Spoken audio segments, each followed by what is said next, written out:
When I was a child, I was obsessed with space, and I just fell in love with the idea of being an astronaut. I wanted that so badly. So we're at my brother's coach's house, and his son has an N64 down in the basement. And I go down there and I see 4 kids huddled around the TV playing something that just captivated me. What on earth is this? This is so cool. The music, the sound effects, the designs of the ships. It quickly became and has remained all throughout my adult life one of my favorite games of all time. So you can expect that I'm going to notice when they start changing details. This game was almost lightning in a bottle. You can't recapture it. Right. You can't do exactly the same performance again. What you should be trying to do is match the spirit of it. Sure, yeah. That being said, I still enjoyed this remake. There are ways in which I think it really falls short and ways in which I think it actually gets pretty darn close.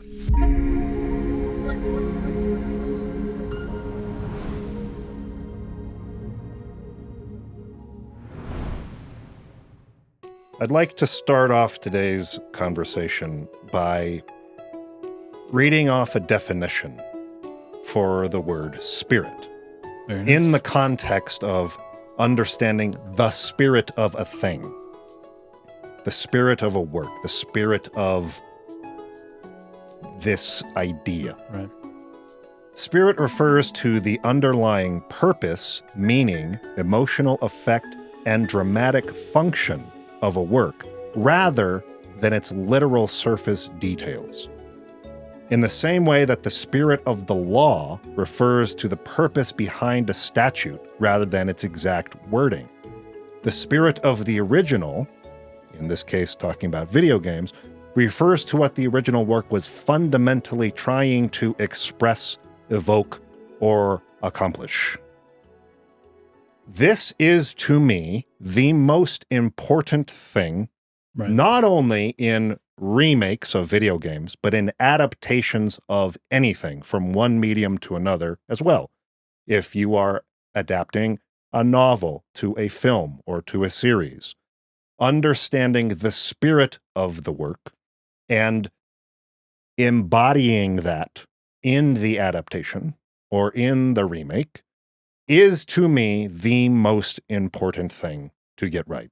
And also the hardest thing to get right. Oh, absolutely. And the hardest thing to understand. Right. Because when it really boils down to it, a lot of people probably won't agree on that sort of core function of the spirit of something. Sure. So I say all of this while admitting this is a very gray area. Of course. It's also the most important one at the same time. It's the most important one, and it's the hardest one to define, which I would posit the most important things are always the hardest to put into words. Yeah. So I agree with that too. It's just another fact of life.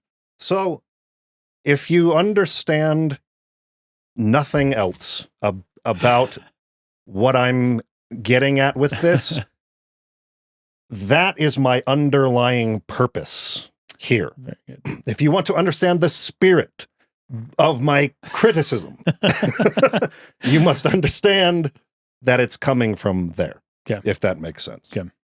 With that said, I present to you something I call the Remake Fidelity Matrix. Oh, let's see it. What we have here on the x-axis is surface or textual fidelity. Okay. I will call this the letter of the law axis. Okay. The y-axis is the spiritual or thematic fidelity axis. So this refers to, does it get close to the spirit of the thing versus the letter of the thing. I see. Ooh, this is good. Makes sense? This is good. Yes, it does. So, go ahead. So the letter is horizontal and the spirit is vertical? That's right. Love it. That's perfect. That's actually perfect. That is correct. Okay, very nice. The idea here, and I have names for each of the quadrants in relation to that.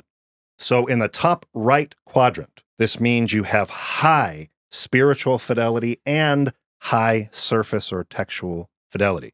you have what's called the Reverent Restoration. Top right. Very nice. On the top left, you have something called True Translation, which means it may not get all of the letter of the law details right, but it understands the core spirit of the thing. Interesting. And is translating that spirit for a new media, a new audience, Sure. whatever it might be. Okay? On the bottom right quadrant, you have the Cosmetic Corpse. This is something that is perfectly, or close to as perfectly, faithful to all the details, but even still misses the point. Yeah. It still doesn't feel right, even though it has all the same dialogue, Right. all the same character designs, all the same story beats, all the same music, more or less. It still feels flat. It still feels like it's not getting at the point of the thing. Gotcha. I would argue this is the only quadrant in this matrix where it would be very hard to still be a good game. I see. I think you can have a good game in all of the other quadrants. But this one, I'm not saying it's totally impossible, but it'd be very, very hard to have a Cosmetic Corpse still be a good game. That's true. That's true. Yeah, I see that. Bottom left is the in-name only remake, which is it has the same name. It shares some of, but maybe not even all of the window dressing. Yeah. It's free to exchange or change or Okay. do something wildly different, and is not all that concerned with the spirit of the original. Maybe it's trying to, in fact, subvert Yeah, the original. the spirit of the original. It has some sort of critique of the themes of the original, or in some way is trying to make some additional or different point. Okay, this is very good. This is very good. That's the Remake Fidelity Matrix. Do you have any questions you'd like to ask about it? Okay, so now that we understand what that is, welcome to our new series called, I don't know yet. I don't know what the series is going to be called. I still have to work on this. But the idea is Remake versus the original. Yeah. And the idea of this, again, getting at the spirit of my reason for being here. That's very nice. Is not to so much complain about the new remake culture. We've done that in the past. I mean, I think we both have sentiments there. If that was all we were doing, I don't know that, first off, I don't know if this episode would be as long as it's going to be. No. Also, I don't know that it's really worth talking about as much just in the first place. Like, giving our thoughts, whatever, but doing a whole series, just like trashing all the remakes. I mean, it could be interesting. But, that's not what we usually do. So no, not only is it not what Dude, we didn't even trash do. Quest 64 when we played it. No. In fact, that game needs a remake. And it needs a not reverent restoration. That one needs a true translation. Needs a true remake. That's okay, there you go. There's a very good point. That's a case in point where I think true translation. A case in point. I like that. Case in point. I like that. Let's make that a true thing. Translation would be the best way to go about remaking Quest 64. Great point. Yes. Because a reverent restoration will have all the flaws carried. Yeah, not every game needs the reverent restoration. Right. And not every, I would say, in-name only remake is going to be bad. Rhino. Remake in name only. Like, I think a lot of people would be upset by things that end up in that quadrant. Yeah. But it doesn't mean the thing is bad. Right. It could still be very well made. It could still have really interesting intentions artistically behind it. So this is not so much also about declaring things good or bad. Well, real quick though. Cosmetic Corpse, I thought of a good game remake one we actually talked about recently. Those Unreal Engine remakes of the Ocarina of Time. Sure. That feels more Cosmetic Corpsey. Like they kept all the assets. They kept it, but I would the spirit almost feels missing. I would also argue one of the games we're talking about today, Star Fox 64 3D, is a Cosmetic Corpse. Ooh, interesting. I'll get into that in a minute. Okay. But that's also not a bad game. So that might have sort of undermined my point. It's on the border. That it's like, it's not like a horrible game in the same way that something like Secret of Mana Remake is. Secret of Mana Remake is trash, right? But that's yet also seems a reverent cosmetic corpse to the original. Yeah. Star Fox 64 3D is not that bad. Okay. It's just flat. Yes, the spirit It's emotional. in 100 different ways. The spirit of the entire game had been just toned down. Yes. And it's just like Spirit dropped a level. Yeah. If we understand it, we're not here to declare games good or bad. That's not interesting to me. No. What's interesting to me is getting into a deeper analysis for which choices were made and trying to talk about, when we can, why they were made, if we know, if we've talked or done some research or read a developer quote or something for understanding the reason for a choice, and then analyzing or putting in context, how does that choice affect this game's placement in its faithfulness, not only to the surface level contextual fidelity, meaning like getting all the details right, but also in its faithfulness to the spirit of the original thing. Gotcha. So I'm hearing spirit over soul over substance, and also feels over reals. Feels over reals. That's the other one. Feels over reals. We're getting a very interesting dichotomy, or a quadrichotomy. What would you call it? There's four. It's a dichotomy, but there's four quadrants. Yeah, it's a dichotomy, but it's two dichotomies. That's what it is. It's a four-way quadrant. Okay. So hopefully that's been explained well enough. If you have more questions, you can always ask in the comments or reach out to us. As we do the series, we're going to be plotting the games on this graph, and thank you for bringing that up. It'll eventually become quite populated. Yes. So with every game that we cover in this series, at the end of it, it's not scoring the game as reviews do for games where they give the game an 8 out of 10, a 7 out of 10, a 9.3 out of 10, whatever, right? We're not scoring them in that sense. That's a qualitative sort of assessment. Sure. It's this good out of perfect, right? That's not what we're doing. We're going to be plotting them within these quadrants. We're changing the paradigm. And, it's not just, you got into number 1 out of 4. There's spectrums within those two. So like if you go all the way to the absolute top right tippy corner, all the way to the edge of the matrix, the reverent that would be like an absolutely perfect restoration of both all the details and the spirit. By the way, that doesn't exist. Probably not possible. Yeah, it is not possible. It is a aspiration one could have. I'm trying to get as close to that point on the matrix as possible. Gotcha. I'm shooting for that. It's basically impossible to get there. Right. But within the spectrum of that space in that quadrant, where does it fall? Okay. Top right is what's the word? I'm losing my words now. Remaster. Top right is remaster. Top left is remake. Bottom left is reboot. And bottom right is amateur in Unreal Engine trying to do Ocarina of Time I think with you a could, billion particles. I think you could still do reboot in the top left. You think so? Okay. In fact, I think a lot of times that is something like Star Fox Zero. We're not going to talk about that one as much today. Very interesting. Okay. But I feel like Star Fox Zero would sit somewhere in that upper left corner. Left. Okay. It would. The thing that it really loses on details wise is control scheme and like how you actually interact with the game. Takes a huge hit to fidelity on that side. It's way on the left there. Okay. It feels nothing to play like the original games do. So that's just on the gameplay side of things. But in like vocal performance and energy and like sound design and other ways, it could be considered first going towards the right a little bit more, but also way up in terms of like being closer to the spirit of thing. But we're not plotting Star Fox Zero today.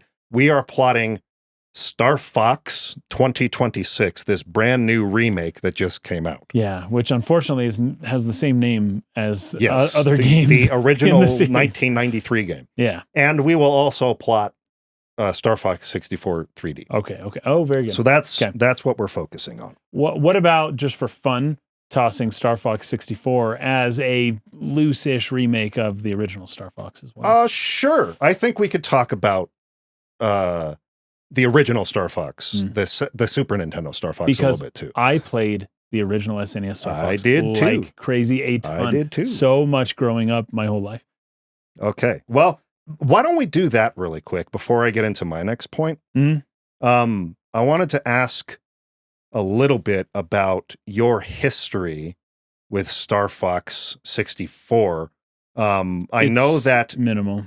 Yeah, you did not play that one nearly as much as I did, but you did play Star Fox a lot. Yeah. So what's your relationship with this series? Well, this is kind of funny. So as a fan of the original SNES one, and somebody who spent so many dozens, hundreds probably of hours playing the SNES version of Star Fox, but didn't play the 64, getting into this remake is interesting for me. Because it still does feel like a remake of that game I played in the 90s. Because Star Fox 64 seemed to have kind of, it won't feel as much like a one-to-one from 64, well, the way that 64 does, but it still has a lot of those similarities. So I had a blast playing this new one, but the original game, one of the funnest experiences that I remember with my brothers playing video games in general was playing Star Fox and pretending that we were in the cockpit of the actual ship, right? And this was mid-90s. This was a long time ago. So you're playing in first-person mode in the original Star Fox. When we could. You can switch. You can go back and forth. Yeah. And often that would make the experience more immersive, but in some ways the game is actually harder that way. It's easier when you're flying through tunnels to go into first-person mode, and when you're avoiding obstacles, it's harder maybe like at the asteroid level when you don't know where your wings are and you're flying past these, meteors and whatnot. So we would kind of do both. But the idea was Star Fox for the SNES was the game that we wished Super Star Wars was, but wasn't. Mm-hmm. And this is a great point. This is because as I started playing the new remake, I realized that they carried that Star Wars feel with them. This is so awesome that you are pointing this out, because my next point that I'm going to read is Star Wars. Is 100% Star Wars related. Well, believe it or not, kids, Star Wars used to be cool, and kids,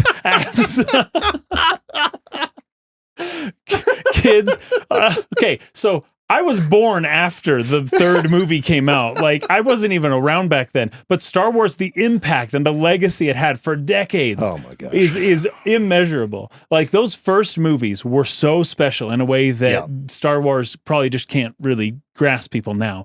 But those first movies were so good. And this is before the prequels, when I was getting into this stuff. So cool that decades later, children were still watching the original Star Wars that came out 20 years ago, because that was the coolest movie at the time. So we absolutely loved that. And I remember renting Super Star Wars from Blockbuster. Star Fox is the game that we wish we got. So while I was happy to be playing Star Fox, in my mind, I was playing Star Wars. Yeah. This isn't Star Fox. And the R-Wing, I didn't know how it was spelled. I just thought it was the A-Wing, the X-Wing. Yeah. This is the letter R, not AR, but the letter R-Wing. This is just another Star Wars ship. And such good memories from the past. But playing this game now, relative to my frame of reference, which is Star Fox for the SNES, as opposed to the 64, was a really interesting experience, and one that I haven't had in a while, because you're right, I did play Star Fox Zero as well. And it was cool. They did some interesting things, but it didn't throw me back into those good old days of the SNES Star Fox the way that this current one did. Yeah. Just the way the game is played feels a lot more, like the way the games were back then. This is also interesting because you didn't play 64 a lot. No. So you don't have maybe a lot of those, have it. Like, strong formative memories with like the way the dialogue is spoken, the voices, the music, that sort of thing. I don't have those formative memories. However, I do have memories having experienced that later on, that, oh, this is how they used to talk in the cartoon shows that I used to watch in the 90s growing up. Yeah. The Saturday morning cartoons, the, heavy voice acting. It did give me, some powerful emotions in that way, that, oh, this is how it used to be. That's so cool. I loved it. But I didn't have that necessarily. So for me, my real heart lies with the Star Fox on the SNES. Okay. And I don't think I even played Star Fox 64 until like we were in college. Yeah. Which way later. Yeah. So my experience was a bit of the reverse. So I did not have a Super Nintendo growing up. Therefore, I did not play the original Star Fox until something like college age. Okay. But I did have Star Fox 64, and I played the living fetch out of it. I played it for so many hours. And the story behind how I fell in love with it is one that I have told in different forms numerous times, so I won't like go over the whole thing again and again. But when I was a child, I was obsessed with space and astronomy, and I lived in Houston as a young kid, and I went to space camps there, and I just fell in love with the idea of being an astronaut and going into space. Right. I wanted that so badly. And we didn't have a lot of video games, especially after the NES. My mother really didn't like how much we played it. She would kind of like take the console away, so we'd have very limited access to it. And so I did love Star Wars, though, those movies, those original movies from the 70s and 80s. And I would take a little cardboard box into my basement. I would take 2 folding chairs, put them on the sides like they were the X foils that would open up and close. Right. And I would put those little glow in the dark stars on the basement walls because it was dark and they would glow. And I would like sit there and pretend I was in an X-wing flying around, right? For me, it was like sleeping bags and we'd and toys and whatever. That's how I'd make the wing, So when I got a little older. This would have been when we moved to Denver. My parents finally caved and they started letting us get some PC games. And so I got Rebel Assault 2, which has some levels where you're basically first person kind of shooting, but it's an on rails. You're not like flying in any direction. It's not like X-Wing versus TIE Fighter or something. Oh, I got you. It's an on rails thing where you just kind of like point the reticle and shoot stuff as it comes at you. But that absolutely blew my mind. I felt like, oh my gosh, I'm in the spaceship. It was so cool. You guys had X-Wing versus TIE Fighter and one of those control sticks. Yeah. And I thought that was the dopest thing ever. Yeah, it was pretty cool. I wanted one too. We never ended up getting it. But this would have been before we met you. So we're in Denver and we played in Little League baseball leagues. And my brother's team, at the end of the season, they all have a big party at the coach's house, usually. And they all come together, the parents and the kids, they have a little party. So we're at my brother's coach's house. And his son has an N64 down in the basement. And I go down there and I see 4 kids huddled around the TV playing something that just captivated me. It was Sector Z battle mode in Star Fox 64. Okay. And I was just like, what on earth is this? This is so cool. The music, the sound effects, the designs of the ships. Yeah. And I was like, what is this game? What is this game? A little bit younger than the kids. So, if they're 11, I'm probably 9, something like that. So they're like not letting me play the game or whatever. They're giving everyone on the team a chance, but not me, even though I keep like wanting to get in there. Yeah. Anyway, finally got my chance, played it a little bit, fell in love, needed this game, didn't have an N64. I think we ended up getting one that following Christmas, and then it still didn't get that game. It came after that, but it quickly became and has remained all throughout my adult life one of my favorite games of all time. Yeah. I have made top 25s and top 50 lists on this channel that you can look up, and you will see Star Fox way up there. Among games like Chrono Trigger and Terranigma and Xenogears and Outer Wilds and stuff we talk about being so deeply profound and changed my life. Yeah. This game is not that. Right. But it's still one of my favorites. And so I have a deep, deep knowledge of this game and a deep understanding and almost a memorization, a muscle memory behind like how to play it. Oh, that's to funny. do everything. Not only to unlock all the routes, because you have to do very specific things to unlock certain levels, but also how do you go about getting the medal in that? And because if you get the medals in all the levels, you unlock the expert mode where Fox gets the sunglasses and he's like, you know, like James had. James yeah, his father. That's right. So I'm coming at this remake being like deeply, deeply familiar. Not only familiar, like having basically memorized every single thing about this game. Okay. So you can expect that I'm going to notice when they start changing details on the x-axis. Right. When it's not getting something right in the details. That being said, I still enjoyed this remake. Okay, me too. But it is not trying necessarily to strive for that upper right quadrant point. It's not like shooting for that. It feels free to change some stuff while still having basically exactly the same levels. Gameplay-wise, it's almost identical. So it's an interesting case for that reason. Right. But touching on the Star Wars point that you brought up, this is part of my understanding of the spirit of the thing, right? The spirit of Star Fox 64. George Lucas basically has done interviews on 3 or 4 occasions, I believe, ranging from the 90s all the way up till like 10 years ago on Stephen Colbert's show, where he has talked about his feelings about dialogue in movies.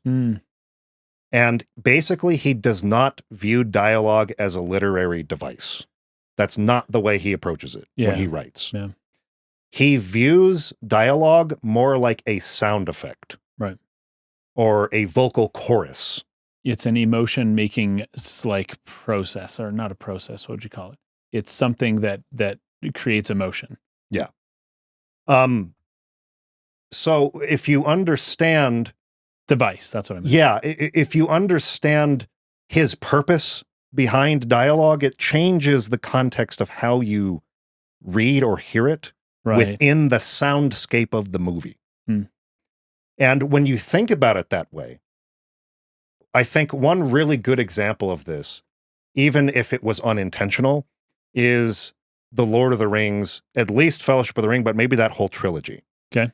When we were young, when we would do like sleepovers and stuff, we would lay in bed and start basically reciting from memory the entire movie. Yes. We had it memorized. That was fun for us, yeah. But I want you to think about that experience of recalling the lines.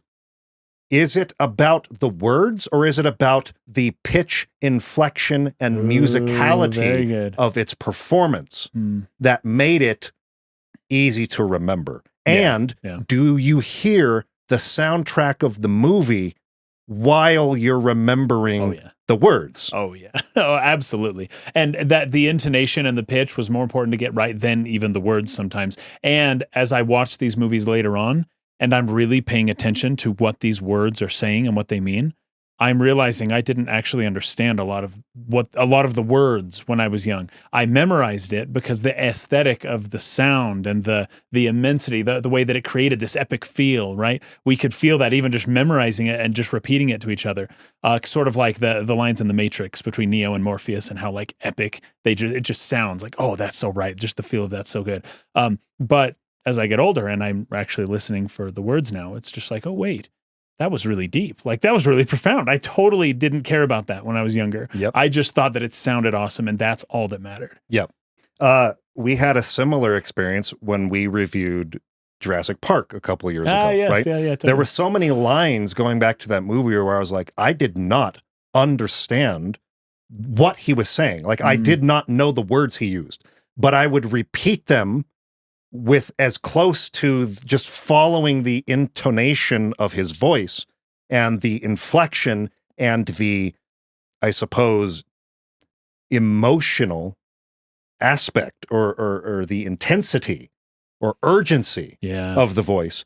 That communicated something to me where I didn't, because I was a child, understand exactly what the words meant. Yeah. And when I'm revisiting that as an adult, oh, wow, that's actually really cool. I understand the context of what he's actually saying here, not just the emotion of it. I understand the like logical side of why he's bringing that point up or whatever, or the scientific point behind it. The x-axis point. Right? Yes. The material, yeah. But as a child, that wasn't important, and I could still more or less memorize the feeling through the sound that was being communicated through the music, the delivery or performance, and most importantly, like the urgency and inflection of those vocal performances. Yeah.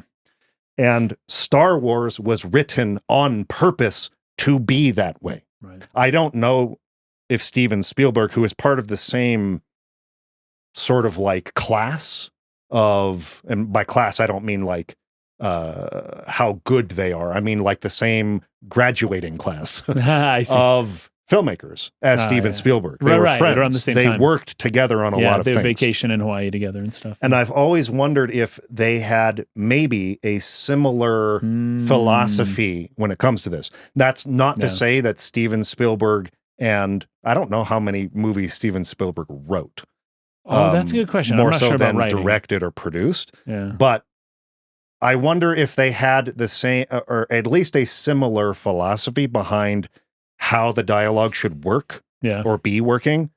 But that's not to say that I think Steven Spielberg movies, the dialogue in those are in the same sphere as George Lucas's dialogue. Yeah, they probably tend to be better. But one interesting thing about Lord of the Rings, though, is that Peter Jackson would often do 20 or 30 takes of every single shot, every line. Ian McKellen talks about this. He hated it. All the actors on board, they were just like, this movie took so long. It took like a year to shoot, which is insane. It never takes that long to shoot. Usually it's just like a month or two for like one movie, right? And it's like they were spending so much time and then retakes and reshoots. They had to, he had to get extra funding to like reshoot a whole bunch of stuff. And he was looking for something in particular. And what Ian McKellen hated was that he was like, I gave you a gold performance, everything perfect. Why do you want me to do it again? Well, there was something Peter Jackson was going for. Yes. That Ian McKellen, as not the director, not concerned with that, that's not his job, was not privy to. And that is, no, this is all working in concert, and I want a specific, you have to say the word "the" in a specific way, because the word doesn't matter. The emotion behind the word is what matters. And let's do that again for the 25th time. And like, oh my gosh, like an actor will hate that, but a director, a good director, will take that time to make sure that the emotion's there, even if all the words were technically correct. It's like, yeah, but we're doing it again because I need a certain feeling from every line of dialogue. I would not be surprised if I were to learn that Peter Jackson has a similar philosophy behind how dialogue should be delivered. Yeah.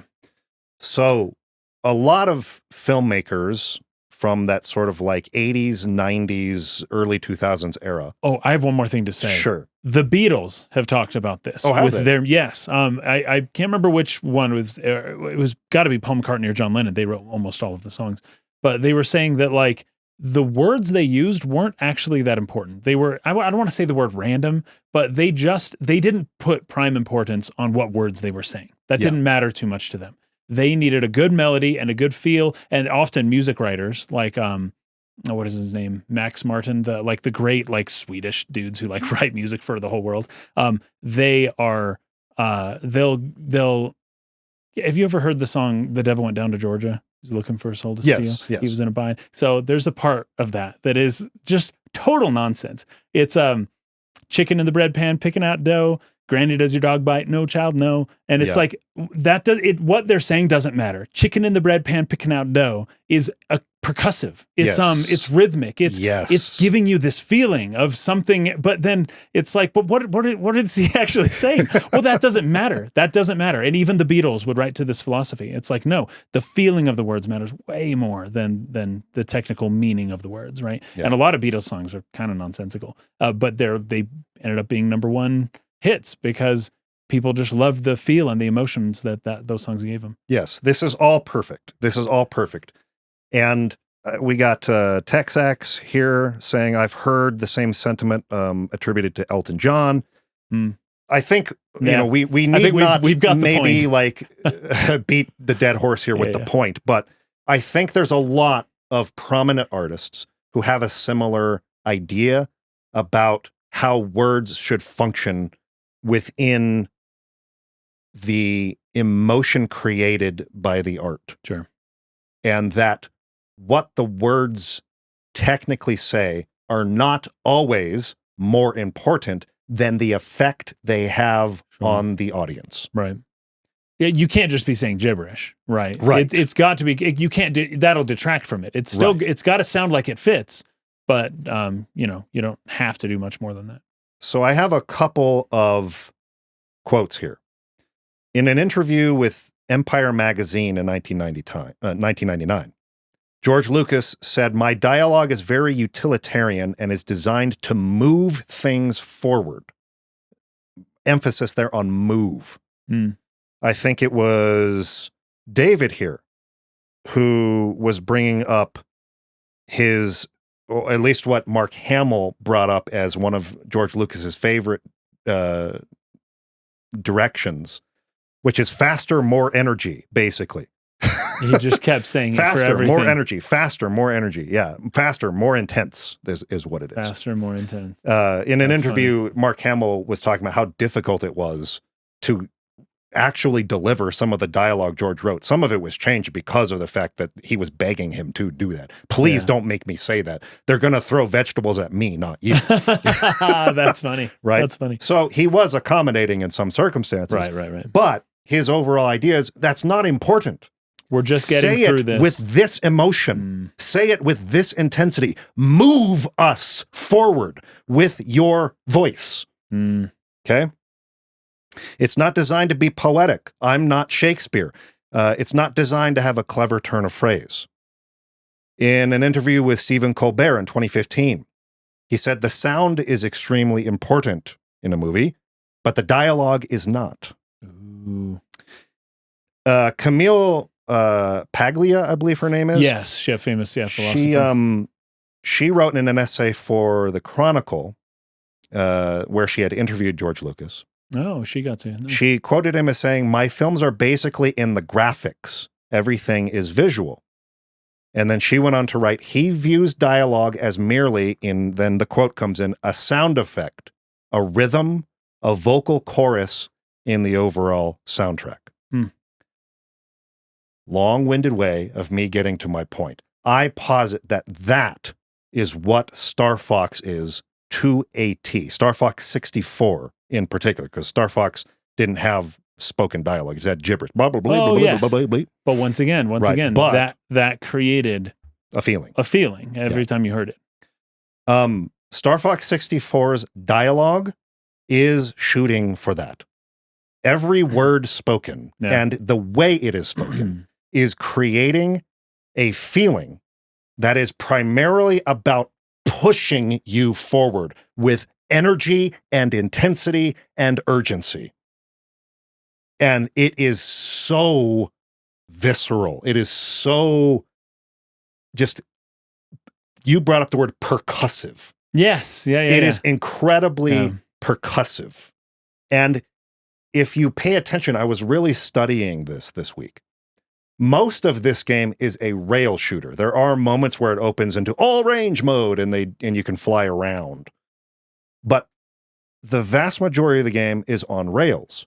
Therefore, they can time the spoken dialogue with the soundtrack. That's true, actually. And as you listen to it, if you listen to the two in conjunction, you will see there is a purpose behind where every line of dialogue is placed, because it is pushing you towards a climax or a fall. Are we falling back in intensity? Because like we've mentioned many, many times in the past, you can't be at 11 all the time in your energy. Yeah, what is that? You have to have like the grand finale. Like if fireworks was just nothing but just a massive grand finale. Yeah.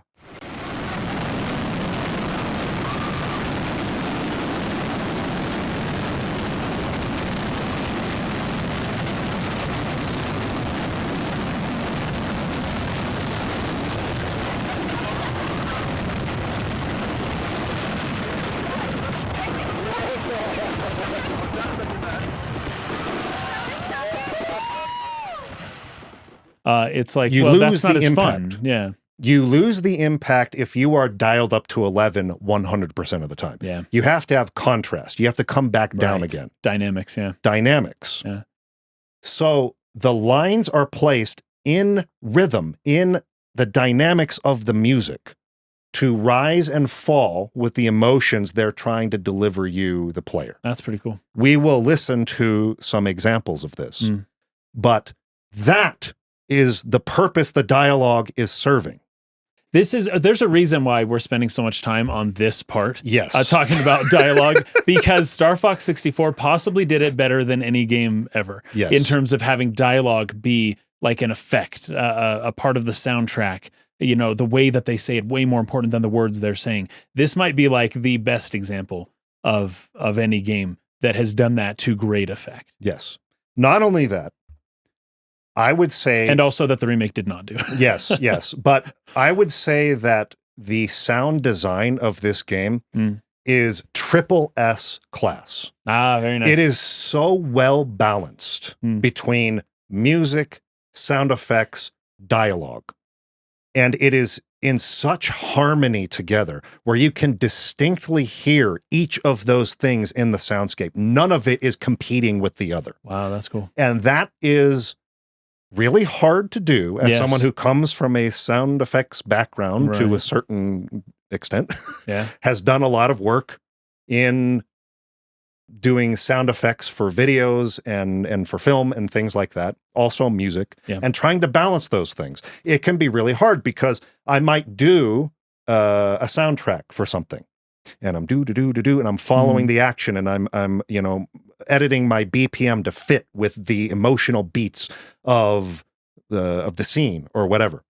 Okay, I've written my score. Let's plant that in. Now I'm going to go in and do the sound effects, and I start realizing my percussion is competing with my gun sound effects, my those big, explosions or whatever. Right. Those are not meshing. Like, I need to cut through that part of the mix in order for that gunfire to sound impactful. That's not working.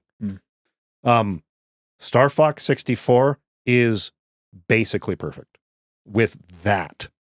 I was revisiting Star Fox Zero in order to remember or kind of like, get a sense for the vocal performances in that game versus the new Star Fox.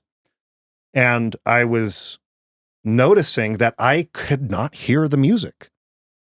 Like, I was like, there's a reason why I don't think I could bring to mind a single melody from Star Fox Zero. I don't know any of the music from that game at all. That's such a good point. That's a really good point. And I don't think it's because it's bad music. I think it's because it sits so far below the mix of the sound effects and the dialogue that you can barely hear it.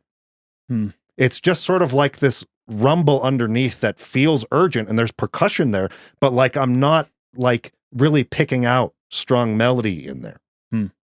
So I was like, wow, that's like not mixed super well. And then I go back to Star Fox 64, and it's like you absolutely hear the music and the sound effects and the dialogue distinctly from each other all at once, and you can pick them all out. It's amazing. That's very interesting because they're constantly radioing in and talking to you at various points throughout the game. So that's utterly fascinating. Yeah. Now this is telling me that Koji Kondo, I wouldn't be surprised if it was Koji Kondo. And Hajime Wakai, they did it. So Koji Kondo composed the main theme and also created the sound effects. And then Hajime Wakai composed the majority of the level themes, boss battles, and all that stuff. But I looked up who did the sound design, and this is what I have. I wouldn't be surprised if it was Koji Kondo. Yeah. A lot of times the composers would do sound. Yes, back in those. But here's the thing. Koji Kondo usually did music, but most Nintendo games didn't have talking at the time. Yeah. So we wouldn't actually have a lot to compare it to for his other work. Sure. For how well that stuff was balanced. Hitoshi Sakimoto, the composer for Final Fantasy Tactics, Final Fantasy 12, many other things, many Vanillaware games. He started out his career in doing like sound and sound testing and sound engineering. Oh, nice. And he actually had a very different idea for his career path and ended up doing music. But he is one who would do both the sound engineering and the score on like old Game Boy games and NES level, like games before games became more complicated, needed more people working on them, doing more stuff, didn't have as much time. Yeah, and 64 is kind of like right in the middle between those. It's like in a transitional phase where it would be kind of an impossible task to be the sound engineer, the sound designer, and the composer on a game. But that doesn't surprise me if it was Koji Kondo. Anyways, point is, it's excellent. It is, to me, at the very root of what makes Star Fox 64 special and why it works. It has this incredible sense of urgency and forward momentum and action that you just can't help but feel excited when you play it. And the dialogue is memeable, silly, performed with just the actors are having a lot of fun with it. Yeah, you can tell. It's like Dragon Ball Z levels of just like intensity. Dragon Ball Z might be another good example of where like the actual dialogue doesn't matter as much as the emotion behind what they're saying and how that fits to the music and the soundscape and everything. So as I was trying to nail down the spirit of the thing, that's not the totality of it. But I do think that is in the core, is its soundscape and how that pushes you forward and where the dialogue is placed with the music is all very intentional in drawing you in to that world. Very nice. Of course, the visuals paired with that, like George Lucas was saying, also like a big part of it. The visual and soundscape married together sort of like complete the picture.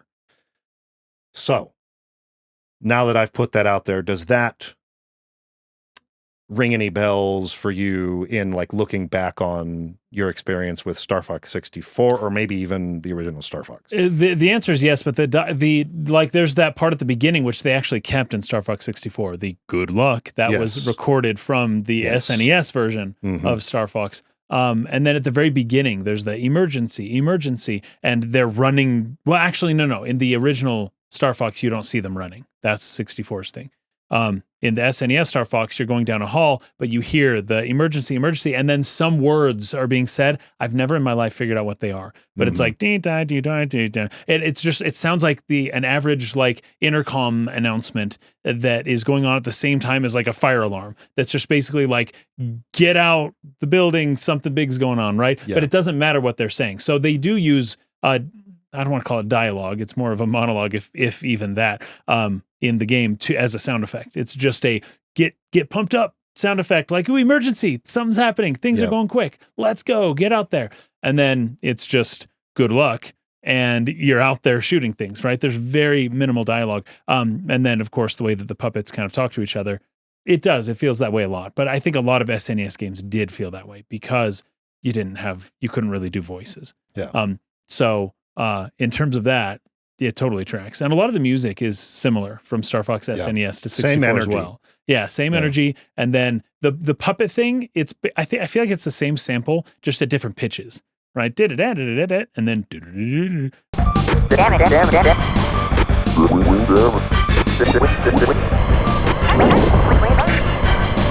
And then I can't remember. Actually, it's not the same sample because there's something specific happening there. Peppy's sounds like a rabbit. Slippy's sounds like a frog. Falco is the one who has the deeper voice. Doesn't sound like a falcon. By the way, is he just supposed to be Falcon? Did they just have a character limit? And there was like, we'll just call it Falco. Well, cool. A lot of the characters' names are just the animal they are. Yes. Pigma. Pig. Wolf. Yeah. Or, cat. Cat. Yeah. Falco. Yeah. Fox. Now, for some of them, it's just like, Slippy, but it's Slippy Toad. I think his last name is Toad, right? I don't know. I believe the last name for Slippy is Slippy Toad. Yeah. So, and then Peppy Hare. His last name is Hare, right? Like a rabbit. Falco Lombardi. Lombardi. Yeah. And then you have Fox McCloud, except for Andros, which Andros is an old Greek word. It actually is kind of where the word Andrew comes from. And this actually made me think of the name Andy in Toy Story, because I was like, oh, wait a second, this is interesting. But Andros means of the man. Andr, A-N-D-R means human, basically. Yeah. So Andros means of man. And then that being the bad guy is very interesting, because humans are not represented in this game.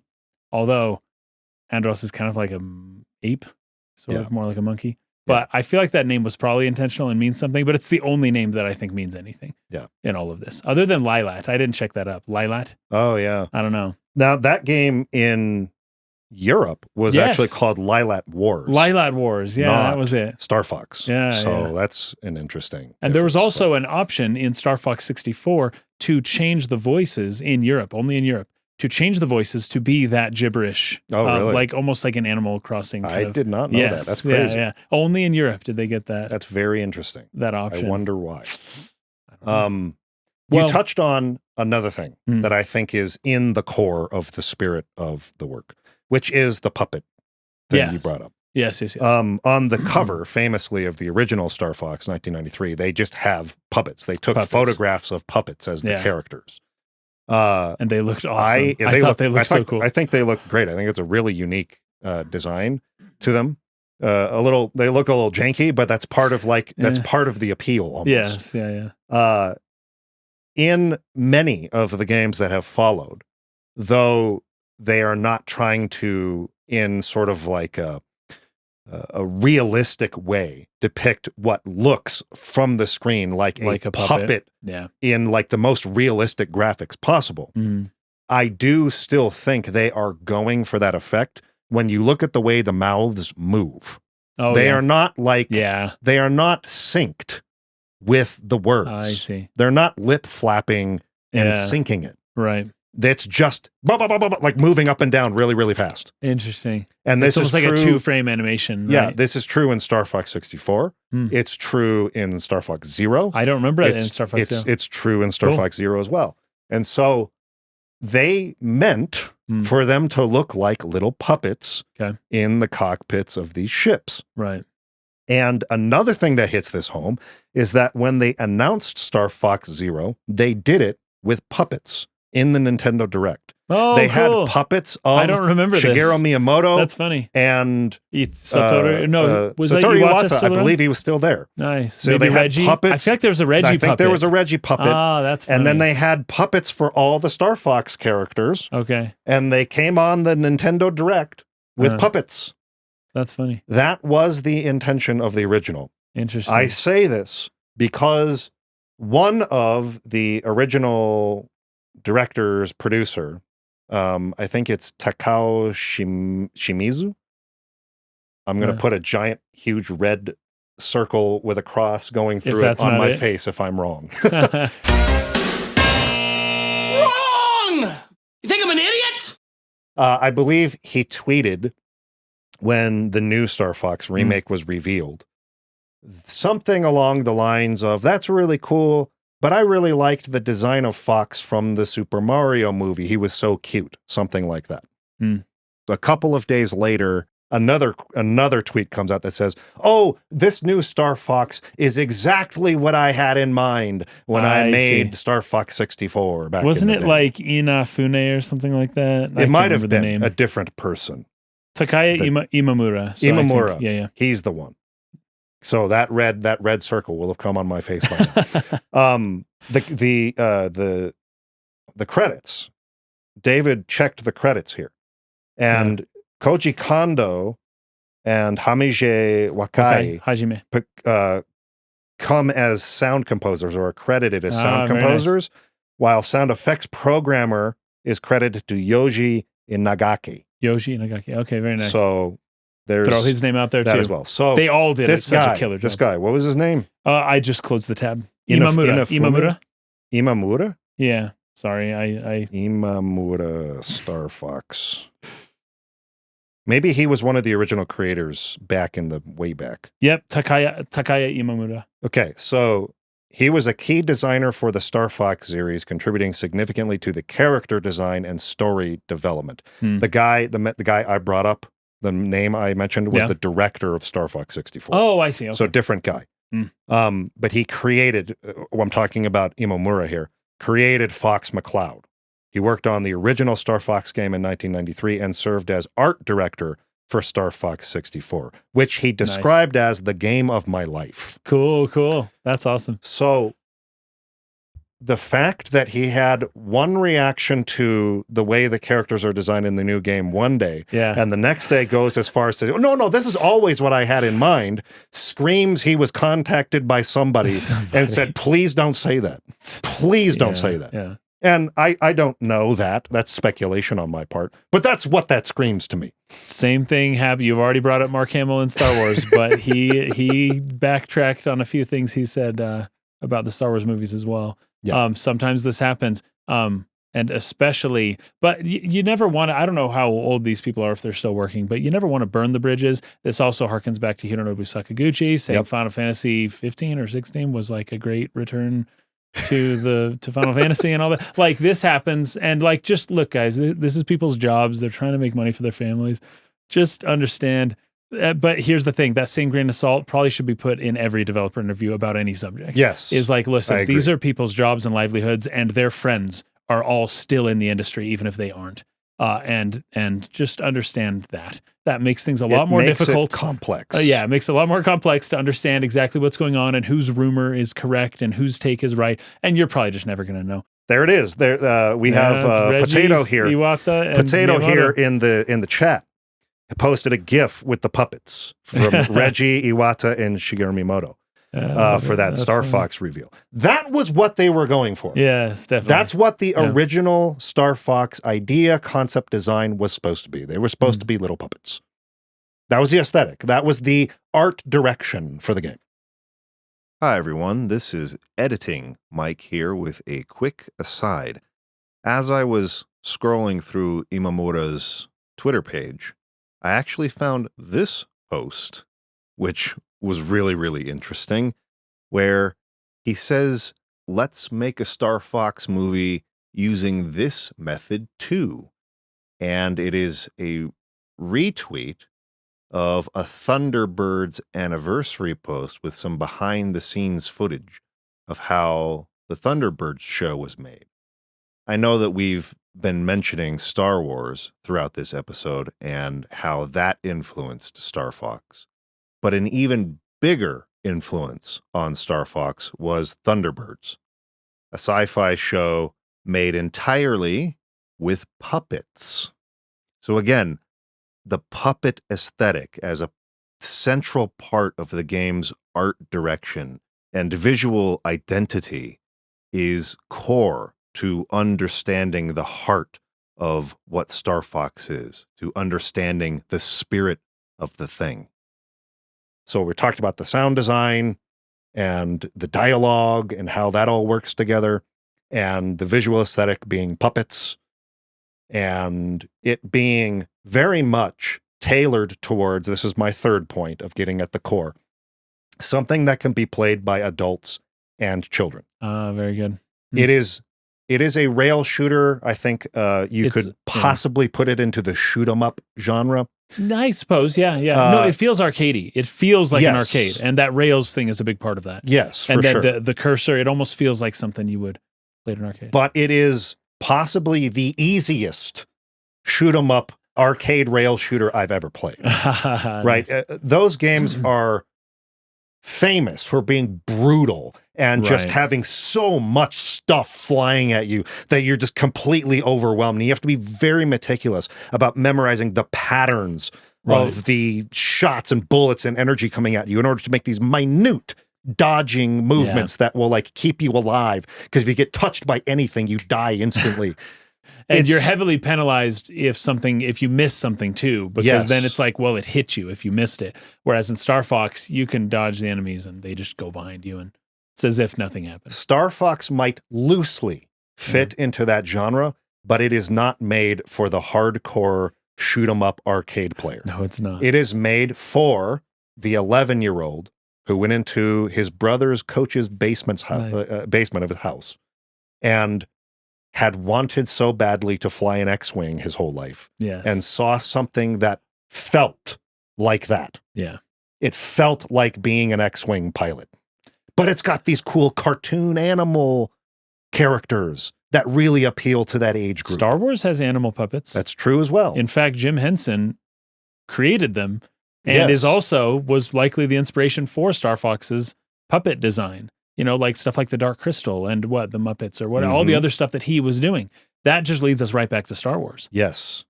Like Star Wars is such a big part of what made of the spirit of Star Fox. Yes. Like more than 50% of it is just Star Wars. Yes. That is the spirit of Star Fox. You brought up R-Wing already. Yes. We brought up the puppet connection, but I think possibly the most obvious homage to Star Wars is the line, "Never give up, trust your instincts." Oh, that's Peppy at the end. It's use the Force. Yes, it is. It totally is. Yeah, and it's not just Peppy who says it. Peppy says it numerous times throughout the campaign. But it's in the true ending of Star Fox 64 when James is leading him out. He's the one who says again, an exploding core. And you have to fly through tunnels to escape. It's straight up the Death Star run. Every time it happens, every time you go out there, I want to shout, "Yeah!"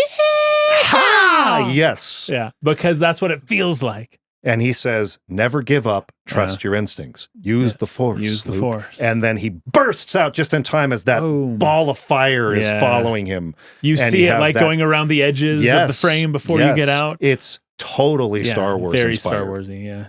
So there we go. I think, okay, let me finish my point about the difficulty of the game. This game can be played by anyone, and it is designed to be hard for those who want to do the ultimate challenges of the game, but easy enough for a very, very young person to be able to go through the basic route and be able to finish it. Yeah, I never did. I don't think I ever did the hard route. I think my older brother was able to do it. I was never able to do anything but the main initial route. Different levels to its difficulty. So the way that classic Star Fox games worked is that depending on how you completed the first level, basically the route would split. And if you go downwards to the bottom, you have essentially the game's easy route. Right.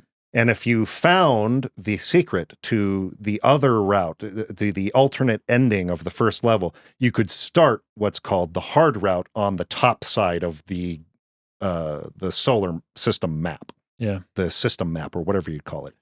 But even within those levels, those hard levels that you unlock, you can still accidentally go back down. Oh, yeah. Right? You don't always know the perfect way to beat the level that gets you to the next hard level. But then, and then there's also some levels in the middle between the top and bottom row that are represented with a yellow line. So the blue line represents the easy route, the red line represents the hard route, and the yellow line represents the medium route. That makes sense. Now, even within those routes, you can earn medals, which means you have to get a certain number of kills. Those can be an even harder challenge to go through and get the medal on every single level. So that's another level of difficulty. And then there's an even higher level of difficulty where if you get all the medals on every level, it unlocks expert mode, which gives you more enemies and your allies get hit and die way faster. And in order to get all the medals on the expert route, you have to have all your allies at the end of the level. Really? None of them can go down. And they die really fast. So the game has this scaling of difficulty from ranging from a little kid who has no idea what he's doing can play it to you are an expert arcade player and you want to do something really tough. It ranges, it runs the full gamut there, right? Yeah, that's cool. So I would say those three aspects for me are what make the core or the spirit of Star Fox. It can be played by anyone and enjoyed gameplay-wise. If you want a hard challenge or if you just want the vibes. Right, yes. The puppet aesthetic and the talking animal characters and the cartoon sort of feel, the Saturday morning 90s cartoon feel to it. And then the music and the soundscape and how the dialogue is working towards the musicality and the urgency and energy of the thing. It has to have energy. Right. It's got to have a lot of energy and urgency. Anything there that you would add to or critique about my definition of the spirit of Star Fox? No, other than to just say Star Wars is just... and the Star Wars the more it can be like Star Wars, the less Star Fox is like Star Wars, then the less Star Fox feels like the spirit of the original. Because I think that's what it was. Yeah. It was, we don't have license to do it, but let's just make them foxes and like still make a Star Wars game. Yeah. Including like all the Star Wars like motifs. So like all the, like the ship and like even in outer space, you've got like the frigates, you know, like not the calamari cruisers, but like the other rebel ships. Yeah. Anyways, just great stuff. So if we go back to our graph here, right, our Remake Fidelity Matrix, I'm going to place Star Fox 64 in the top right corner as the benchmark for measurement. The core ideal that one could shoot for or not, depending on, but that's where it is. Okay. That's the original work. That's where it is. That's the... If for anything, the original work is always top right. The original work is top right because in order for us to judge its fidelity or faithfulness or where it lies in terms of its attempt to be like the original game, it has to be placed in the top right corner, if that makes sense. So that's where Star Fox 64 goes. Now, I also want to acknowledge that often comparison is what is the, I might totally butcher this phrase, the thief of joy.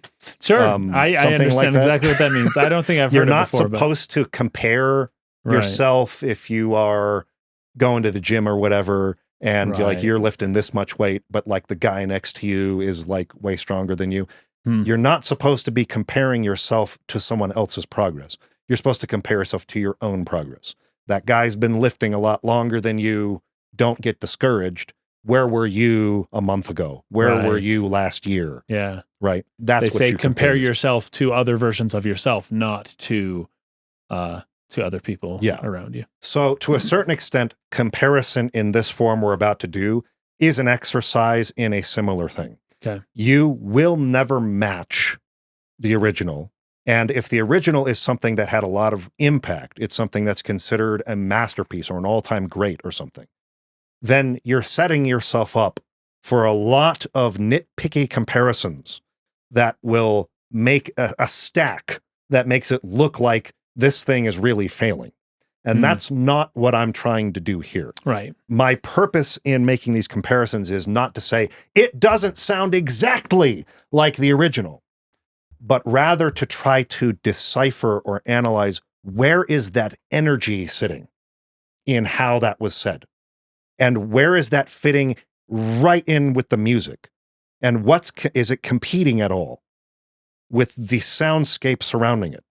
Does it fall into the spirit, or is it trying too hard to get at exactly the same performance?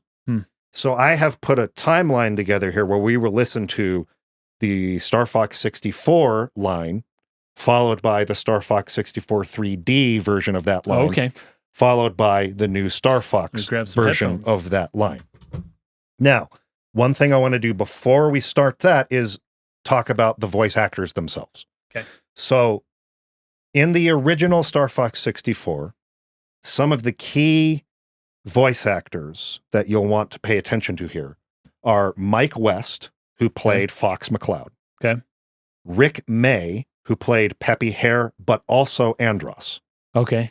Also never returned to that role ever again. He did it one time. This is the hardest thing for me. Peppy has never felt good in any other iteration of Star Fox after this to me. Peppy is so uniquely Rick May, it is really, really hard for me to hear anyone else attempt to be that character. But we'll actually listen to it. Let's not make too many qualitative statements at the moment. Falco was played by Bill Johns, also never returned. So Bill Johns and Rick May, Peppy and Falco, only did these characters one time. Bill Johns also did Andrew Oikeni, Cayman, one of the bosses, and the Meteor Crusher pilot. A lot of these actors did multiple voices. I should have mentioned that Mike West also did James McCloud. So he did Fox and James. That makes sense. Slippy Toad was played by Lissa Brown. This is why a lot of people were confused, thinking that Slippy was a girl.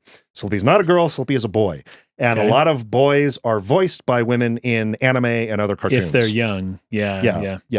Wolf was played by Jock Blanley, who also did Bill and one of the other pilots. He did not return ever again. Oh, wow.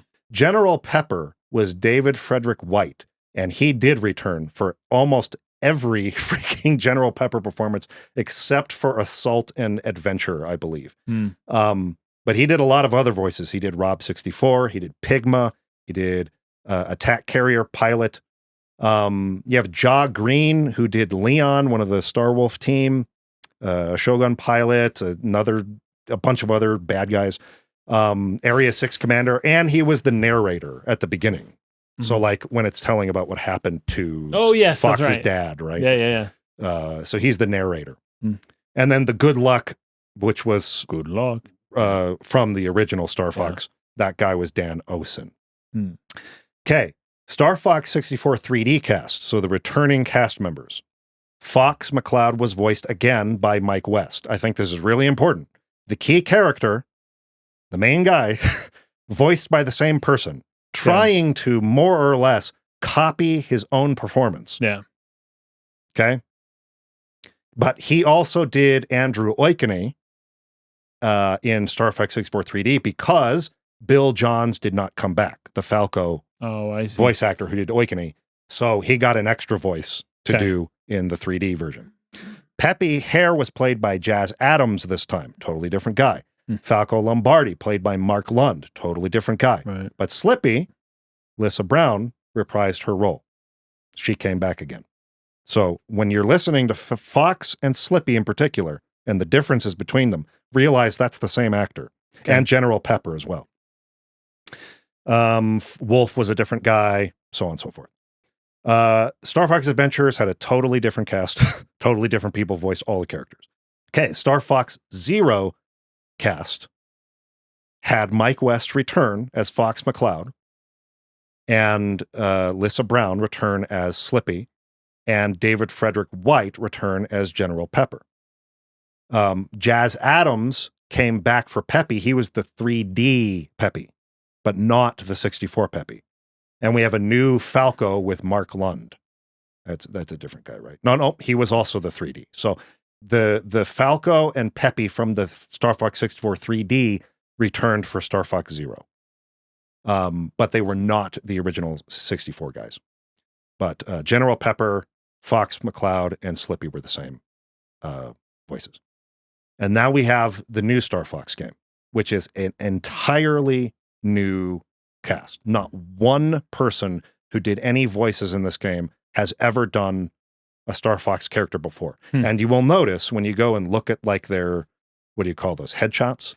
These are very young people. Yeah. That's what they were going for, I think. There's a lot of really young people. Yeah. I would say probably in early 20s range. Even if they're voicing characters who are a little older. I feel like a lot of the bosses in the new Star Fox, they sound young. They sound like a young person instead of some kind of seasoned general. Interesting. Who's like in his 40s and like pissed off at you. Yeah. Right? Yeah. That's part of why I think the comparisons, I've seen a lot of people doing comparisons, voice cast comparisons, and people really complaining about the voice acting from clips online. is they're clipping a lot of those bosses and saying, oh my gosh, this is so much worse. One thing you need to understand is a lot of these guys are really young kids. And I think I would speculate the reason for this is that these are going to be the voices that they hope will carry Star Fox into this new iteration and a new reboot kind of for this franchise. Yeah, this definitely felt like a reboot. Absolutely. Yeah. Is the voice actor the same guy who plays him in the movie? I don't think so. No, because the movie is done by what's his name? He's that famous actor. He was in the latest Top Gun. Glenn Powell. Have you seen Top Gun Maverick? No. Okay, so Glenn Powell is awesome in that movie, but he sort of is the role that Val Kilmer. Yeah, what he was. He's the Val Kilmer character of this new pilot class. Which is funny because, okay, that's very good. I see. So he's sort of that rival character, the guy who's like the rival to Tom Cruise. So Val Kilmer and Tom Cruise were rivals in the original movie, but like in the end, like he helps him out and they like. And didn't he make an appearance in the new They like, hug and do the high five or whatever at the end of the movie, right? Right. That is essentially the Fox-Falco relationship.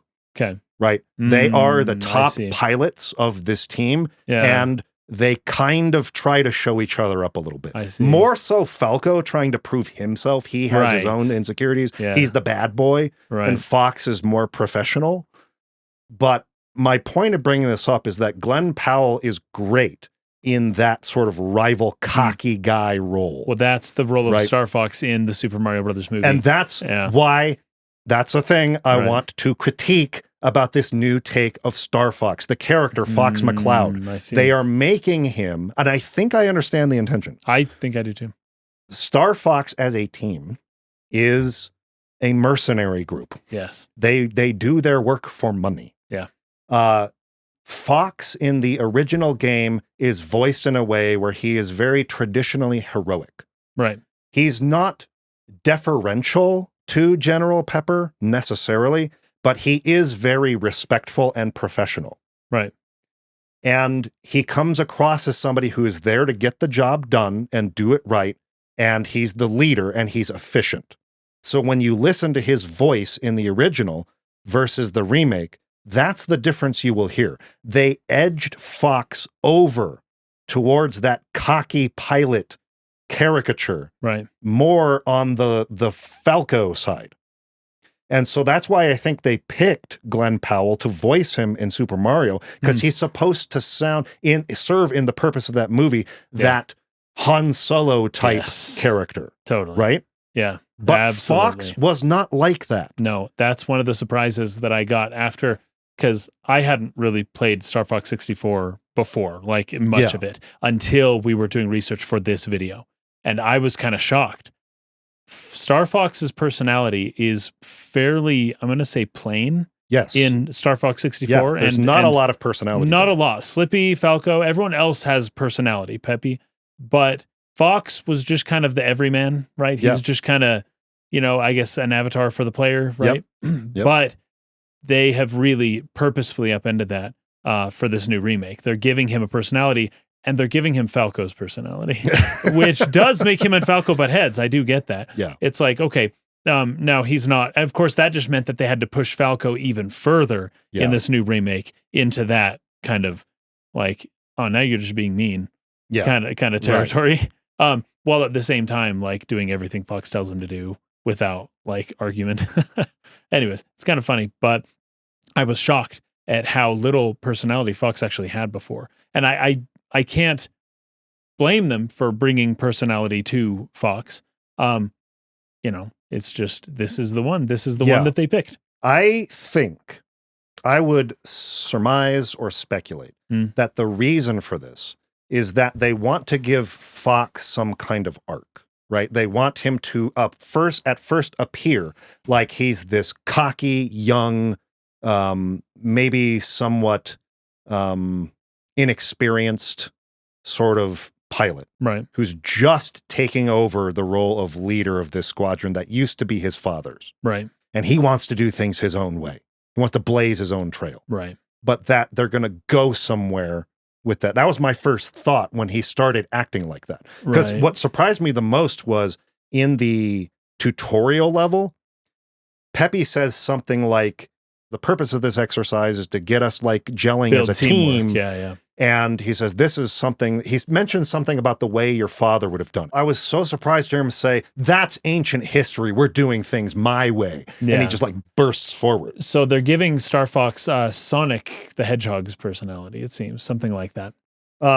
David is bringing up here that in Star Fox 64, Fox is meant to be 18 years old. Again, this is getting into like the lore of it. I never knew that. To be a kid, like growing up, I never like looked into like what his age is supposed to be. Yeah. I would have guessed if I were to think back on it, like maybe somewhere in his 20s, mid-20s, something like that. Axe maybe a little bit older than that. Right. But are we talking anime age? Because 18 is kind of mid-20s for anime. But let's just go on this.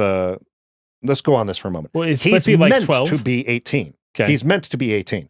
This Fox feels a lot more like an 18-year-old than the original Fox did. Totally. So if the developer's intent of the original game was, this is a young and experienced, like it's his first like real like intense mission like this as the leader of this team, then the new game is actually giving that sense better than the original game did. Right? Yeah. So that's, I think, would be like a fair sort of like point to make on that. But when that happened, when I saw him say that about his father, it gave me the impression, oh, they must be going for an arc for Fox in this game. He's going to be like this at the beginning. I thought that too. But by the end of it, he'll change. Yes. But then I remembered this game is 40 minutes long on any particular route. There's no space to do that. Right. There's no space to actually develop him as a character by the end of this mission. Yes. Like you could argue maybe they could, but it would feel rushed or something if they did. But it's weird that they're introducing these conflicts and these problems with no intention of resolving them whatsoever. I identified like 4 of them at the very beginning. Yeah. There's first off, sure, we'll save the galaxy and keep everyone from getting murdered for a price. And then it's like, oh, he's greedy, money, and all that stuff. And you think, oh, and my initial thought when I played this new remake was, oh, Fox is going to have to learn over time that it's not all about money, which is Han Solo sort of, when it's like money, well, maybe you do things for being good, not just for money. Right? Okay, fine. That doesn't happen. In fact, at the end of this new remake, Star Fox says, my rates just went up. Yeah. I'm charging you double next time. It's like, whoa, okay, so the arc didn't happen. The arc didn't happen there at all. So it's like, fine, but maybe they weren't intending for that arc to be a thing. But why did they plant that at the beginning if that was never going to be a payoff later? Okay, that's not it, though. There's also... My thought on that real quick is, I feel like this version of Star Fox is serving as both a pretty close remake to the 64 game. Right. As in, like, all the levels are the same. A lot of the dialogue is the same. All of the music is the same. Right. Like, much of the game is one for one the same. But they didn't. But that line at the beginning wasn't in the original. That's not in the original. Yeah. What I'm thinking is that they are also hoping that this game can serve as a reboot for a franchise that can start making new Star Fox games. And then those ones will complete his arc. In a sort of new timeline that will carry him into an arc or something where that character will develop in future games or something. Well, okay. That brings up the whole why I don't like sequels thing, but that's fine. Here's the other one. Peppy is like, oh, we gotta do our teamwork. We're not doing teamwork well. And it's like nothing really changes the way that we play it or anyone else throughout the whole game. I agree. That's an arc that also doesn't happen. And then Falco says the most baffling thing. He says, well, in order to be a team, we need a real leader. And what did that line mean, especially in light of the game? And it's just like, well, nothing happened. No one came into their own as a leader. It's just things stayed how they always were. I do think, and this goes back to, in some ways, the way I view analyzing or critiquing a Super Nintendo RPG story versus a PlayStation 1 or beyond, because they had such limited like text in the game that a lot of it was meant to, again, give you a sense of something, but then you filled in the corners, so to speak. You filled in the details in your imagination. We talked about this a lot in Terranigma, for instance. Sure. Right? Yeah. Like a lot of it is, it's just like getting at sort of a concept, and then you kind of fill in what that means, or like who this character is in your head. Okay. So as I was analyzing the lines between how, like, the changes in dialogue from the original Star Fox 64 to this one, actually a lot of things became more clear that that's what they meant in the original. Oh, really? And I never really got that. So Falco in early levels of Star Fox 64 will say a lot of things like, I guess I should be thankful when you save his life. Right. And then as you progress through the game, he starts actually giving Fox more props. Yes. Yeah. So I do think there was this very basic arc in the original 64 game where Falco came around. That's Falco's arc, yeah. So that's not Fox's arc at all. Not Fox's arc. But you're right, that is Falco's. Falco has something of an arc in a way. Yeah, that's true. And to the extent that he was saying, well, we don't have a real leader, that was a dig at Fox. Yes. That was him being critical. Yes. And then he just learns to be less critical of Fox. Then he gains respect for him because... I see that. And this is something I didn't know based on the original game either. Falco and Kat were part of a gang together. Yes. He used to fly with her. Right. First of all, I don't remember if when I was an 11-year-old, if I even figured out how to get to Zone S, the level where Kat shows up. Oh, really? Until I was older and like figured out like what you were funny. supposed to do or how many hits you're supposed to get. But anyway, they flew together. So Falco has recently sort of been recruited to this team. And so he's sort of like measuring himself against Fox. He's not sure if he respects him yet. And through the course of this Lilat War mission that they fly together, he learns to respect him as his wingman. The same way in Top Gun that Val Kilmer and Tom Cruise find respect by the end. It's the same idea. Okay. So I feel like that was something that was in the original and was preserved and clarified in this version. One thing that I was hoping for was that Fox would learn to become a leader. And so I'm critiquing Fox's character. I agree with this. And so it's a little bit different, but you're right when you bring it into Falco. It's like, oh yeah, Falco did. He did. He underwent some changes. That was cool for him. I'm mostly talking about Fox though. He didn't step in. He just did what he's always been doing. And then of course the thing with his father. Now, I guess that he does not, he likes his dad by the end of the game. Well, I think instead of not liked him before. I don't think it's that he didn't like him. It's just that he's a hot shot and who wants to do things his own way. But he does have the line somewhere where he says something like, a lot of good that did him. Yes, I remember that. Because Peppy says something like, your father used to do that too. Yes. And he's just like, a lot of good that did him. Yeah. And you're right. I feel like that can give the wrong impression. Also, it feels like he really doesn't care about his dad at all. It feels like he feel that way. Doesn't want to live in that shadow of someone who died. I think the intention is that. I don't want to live in the shadow of my dad, not I don't respect or like my dad. But it doesn't necessarily, that nuance doesn't necessarily cut through. It doesn't. But of course, like any child who then sees his father again, it's not... It's different. It's just like, oh yeah, no, you're my dad. I like you. Like, hey, help me, Dad. Show me the way. Right, I will follow you. That was a really cool thing at the very end. And I don't know that that's an arc. It's just a thing that happened at the beginning, and then he just does what all children do at the end. I don't remember seeing like a process for that. It was just like this kind of moment that happens, and then by the end, he now maybe has an appreciation for his father that he didn't before through some mystical experience that he had that he can't even explain. Yeah. Like he's looking around for his dad and they're like, what happened? And he says, nothing. No, I'm not doing anything. He won't tell anybody about it. He's going to keep that in for himself. Right. But I feel like he did kind of come to terms with his father in a way in that moment, which was cool. But it wasn't necessarily an arc, and none of the other things are really an arc either for him. I agree. So That would be, I just feel like it's very interesting for them to create those types of questions at the beginning that they're not going to answer except in sequels. Yeah. But maybe that was put on by the movie, that the movie presented Fox in such a way that they needed to present him that way in the movie as well. And no, he's not getting over this. This is just who he is. He's just kind of like that. He's going to be, and that could be it. The cocky pilot merc guy. Yeah. Not the down to business professional merc guy. Totally. Yeah. And so that's a big change. Right. That's a big change to the title character, right?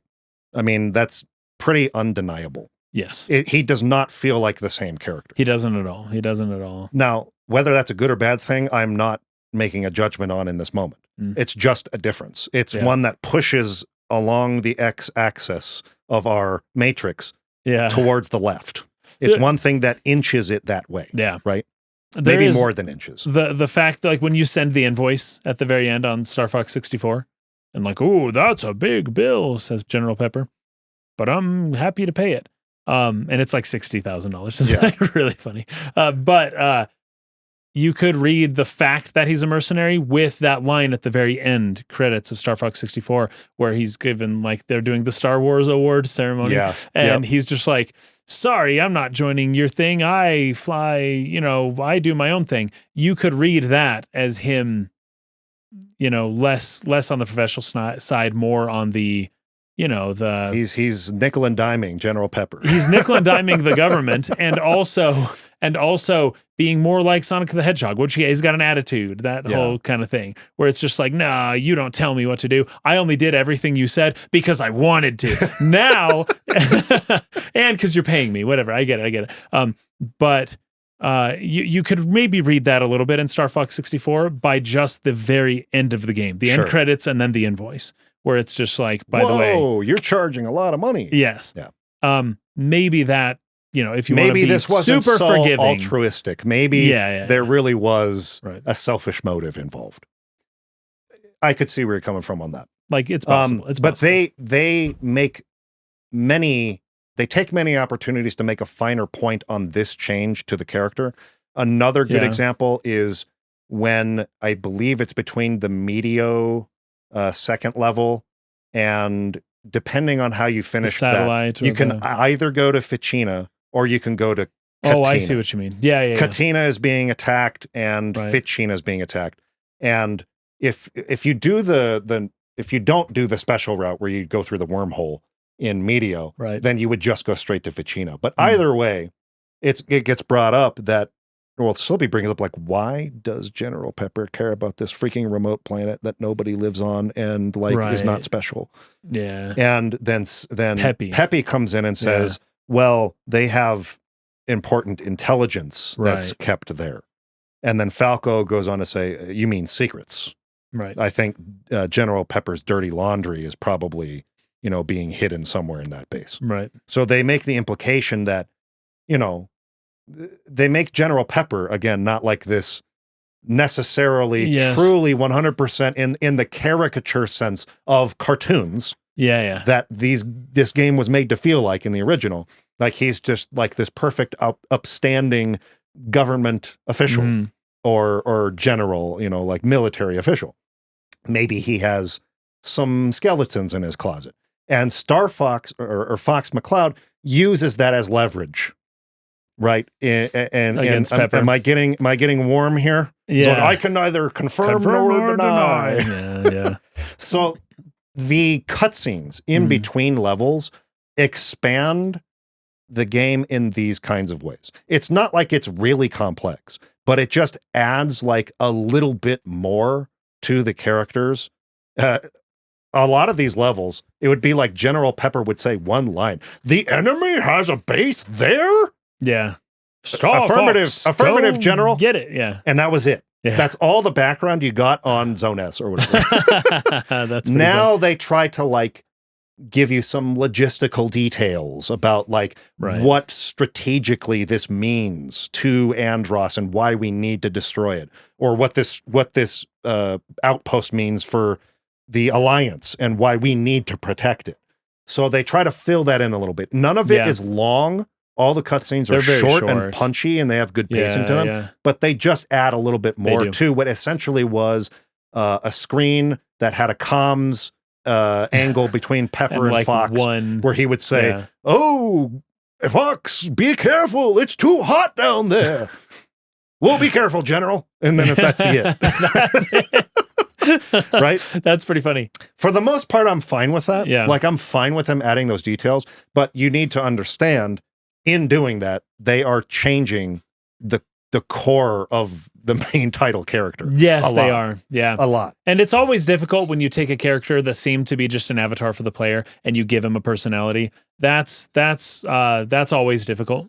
Yeah. But one thing I did think of is that when they talk about General Pepper having his dirty laundry in at a base somewhere out where he's doing possibly unauthorized experiments or whatnot to create weapons, it gives Star Fox a reason to not be a part of General Pepper's army. To not join him. To say, no, we stay as a mercenary. I'm not joining your outfit. Right. Well, actually, some things Pepper does is actually kind of not above water, and it's like it gives Fox a reason to justify charging a lot of money in a different, as a, whatever you call it, a third party, like subcontractor, instead of just being an employee of the government itself. So that it does strengthen that could be aspect. another thing that they were doing with that as well. Sure, I can definitely see that. Yeah. Now let's listen to some of the differences. Again, I understand the whole thing about comparison, Thief of Joy, whatever. I'm not comparing it to say it needs to be more like the original, but where is the energy, the spirit of that performance? And are they trying to use those lines for similar effect on the player, right? So this is just, I think, the first line of dialogue in the game. It's just the General Pepper calling for help. "We need your help, Star Fox. Andros has declared war. He's invaded the Lilat system and is trying to take over Corneria. Our army alone can't do the job. Hurry, Star Fox." I just have to say, first of all, I freaking love that. That's so good. That's so good. And there is nothing grounded in that Right. performance. That is 100% going to 11 cartoon dialogue. Like even the shaking voice, Yeah, almost "We like you're an opera need singer. your help, but yeah, Star Fox." it's like a heavy theatrical performance. Heavily theatrical, super fun, and tons of energy. Yes, tons. Despite the fact that it's silly and fun, you can feel an earnestness in it. You can still feel his urgency. "We need you. Yeah, we need your help." And the ship is flying towards the planet. Yeah. That dialogue is pushing the Great Fox towards Corneria. Very nice. I like that. That's the purpose that is serving. Yeah, very Now, good. they don't have that line in the remake, but I just thought it was a good example of the George Lucas philosophy of dialogue. Okay. It didn't matter what he was saying. He sounded like he's desperate. Yeah. "We need your help, Star Fox." Yeah. Right? And it's just something a kid will listen to and be like, "Whoa, you're into that," because there's this energy to it. Right. And kids really need that to like keep their attention. Right, sure. Right? I just think it's really great. I think he's my favorite voice actor. Yeah, Pepper. Pepper's voice actor. I think he's the best actor in the thing. Corneria, fourth planet of the Lilat system. Love this narrator. Yeah, this is so good. So good. The evil Andros turned this once thriving system into a wasteland of near extinction. He's speaking from his General chest. Pepper This is and like Cornelia really... Army was successful in exiling this. Also, listen to that music that softly sits underneath that. Again, think about the vibe that's being created. I'm going to go into the music here in a second, because the music really has a lot of contrast and dynamism to it. Okay. But like you had that first dun dun dun dun dun dun, dun almost a rolling marching snare, like you're going somewhere. Brum, brum. But this brings it back. In the very next scene, it kind of like comes down. The energy comes down a little bit, Right. and we're getting a little more serious here. And the narrator is very earnestly telling you a story about something that happened. Right? It's a totally different feel. Yeah. And it's almost an opposite move. but it creates that dynamism, right? Maniacal scientist to the barren, deserted planet. See how soft that music is underneath it? Yeah. 5 years later, General Pepper noticed strange activity. It's mysterious. James McCloud, It's creating a question about what happened. Star Fox team were sent to investigate. Upon their arrival, Pigma betrayed the team, and James and Pepe were captured by Andros. Pepe barely escaped venom. Now, it's important to mention, in the remake, they just show you the scene. Right. Yeah. Like, you just actually see it happen. Yeah. And part of me didn't like that. And it's because this narration more or less gives you the point of view of Fox about that incident. It's a story. He wasn't it's there. Not. He was probably told what happened. Right. And it's mysterious about what happened to James. Like, Pepe didn't see him die, but presumed he did based on what happened. But we don't know that. We don't know what happened to him. And there is, getting into the lore of Star Fox again, there is, I think, an implication made from the original Star Fox that he might have gotten sucked into some kind of black hole or wormhole or something. Oh, right. That he didn't necessarily die. Right, yeah. That there's a possibility you could see him again. Yeah. Yeah. So this is creating mystery around this event that is spoiled a little bit if you've been there and seen it happen. So I didn't necessarily love that the prologue of the remake was just showing this event instead of just doing a title crawl, kind of Star Wars-like. It would have been very Star Wars-y. It would have. To get you caught up to speed on where we're at. And returned home to tell James' son, Fox, about his father's fate.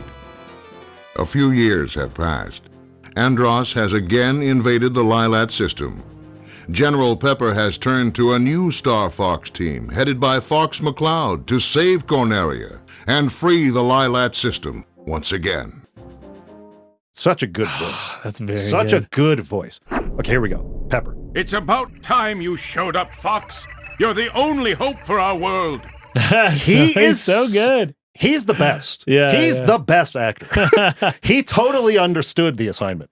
Yeah. Now, we're going to hear that same actor deliver the same line again.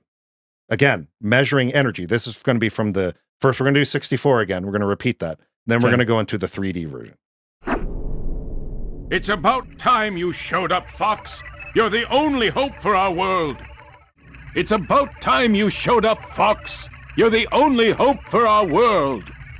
That's the same actor trying to match his previous performance. And this is 3DS. The 3DS version. I see. It's just not the same. Yeah. I don't know how you feel about it, but there's just an obvious dip. It's a dip. There's a dip. In Absolutely. energy there. Yeah, yeah. And I feel like they made a mistake. And this is why I'm not as upset as other people about the changes voices to the voices in the new game, because this game was almost lightning in a bottle.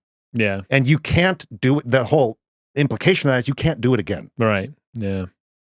Even the same actor listening to himself, but it's many, many years apart. Your voice changes 11 over time. years later. Yeah. Yeah. You can't recapture it.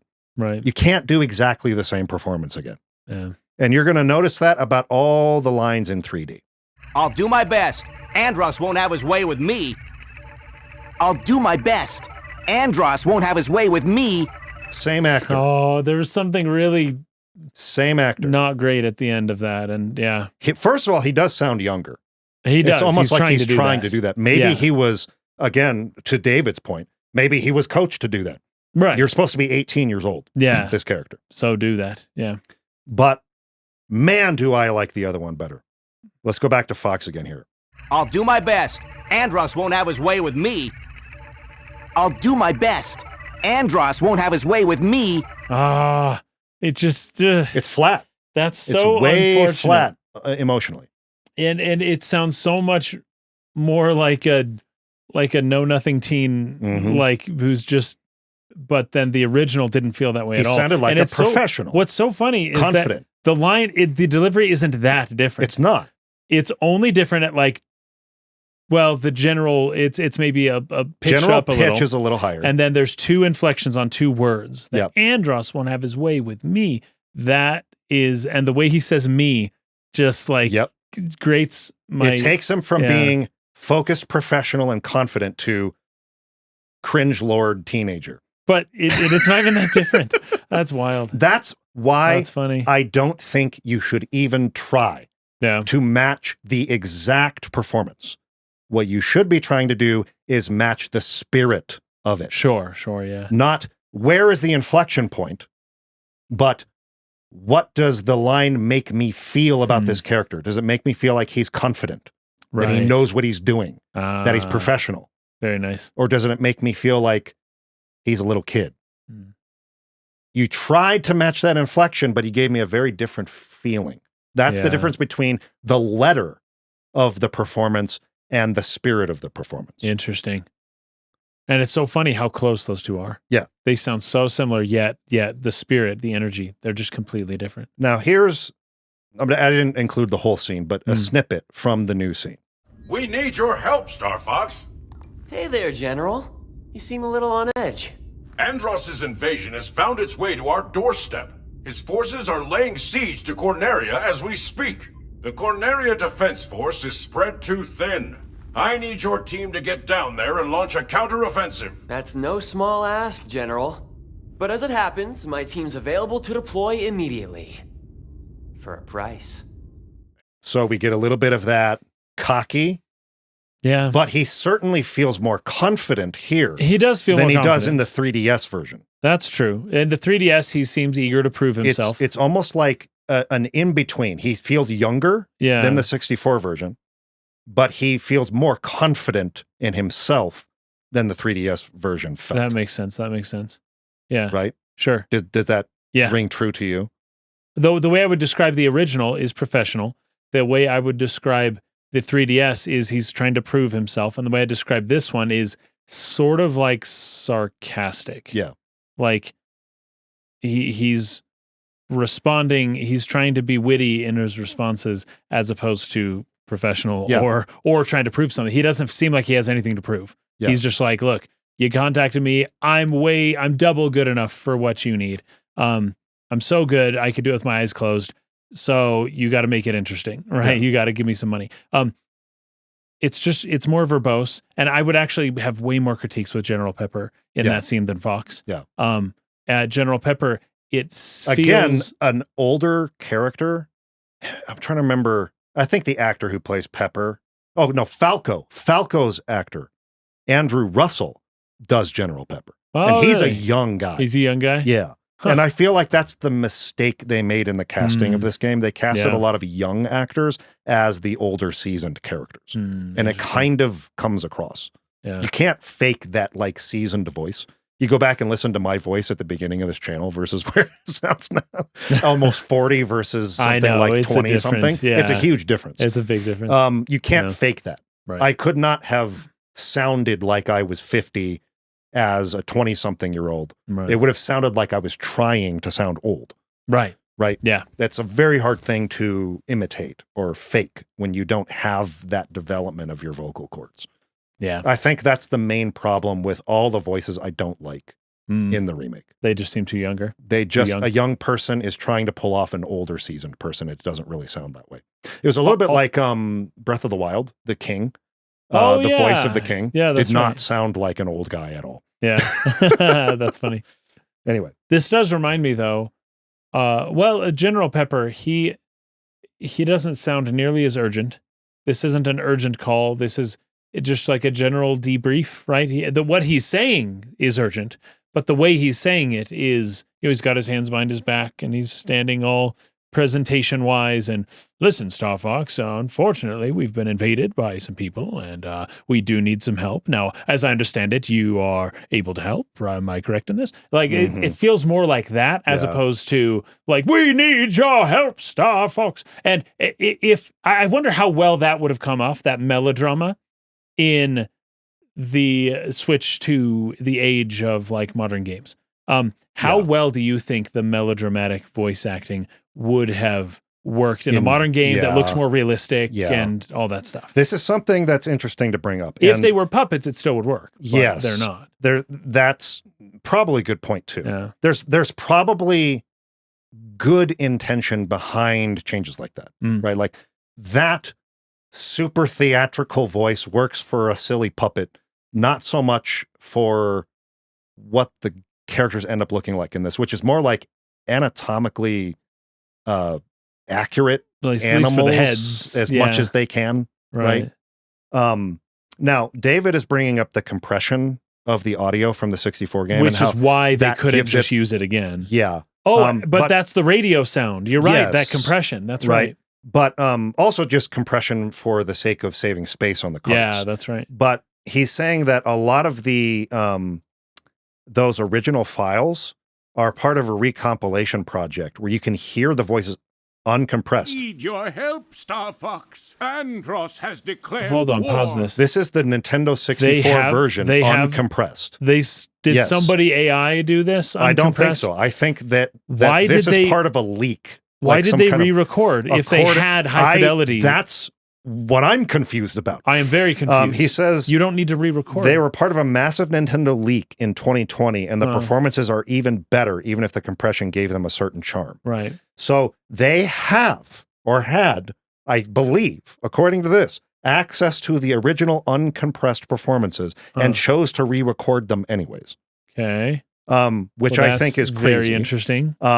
But also, it's interesting to listen to them. So that's something to go through. If you're interested in that, maybe I'll leave a note in the pinned comment where you can go listen to that and compare it to the compressed versions and the energy that compression can give to things. Yes, it can help, especially when you have that radio in, that pew, pew, weep, that like beep sound, and then the radio, the compression. It does make things sound a lot more urgent. Yeah. And compression in general, like the act of compressing an audio file just makes it sound louder, because that's essentially what you do is you compress the waveform and then you raise the volume up. Yeah. So it's like less data is there. So you're like cutting down on the amount of data or the fidelity of the data, but then you raise the volume, and the effect that has is it makes it sound really big and really loud. And like the room tone gets louder because you're pulling all the quiet things up. Yes. And so all the little scratches and statics and whatever, they get amplified. And so that adds to the energy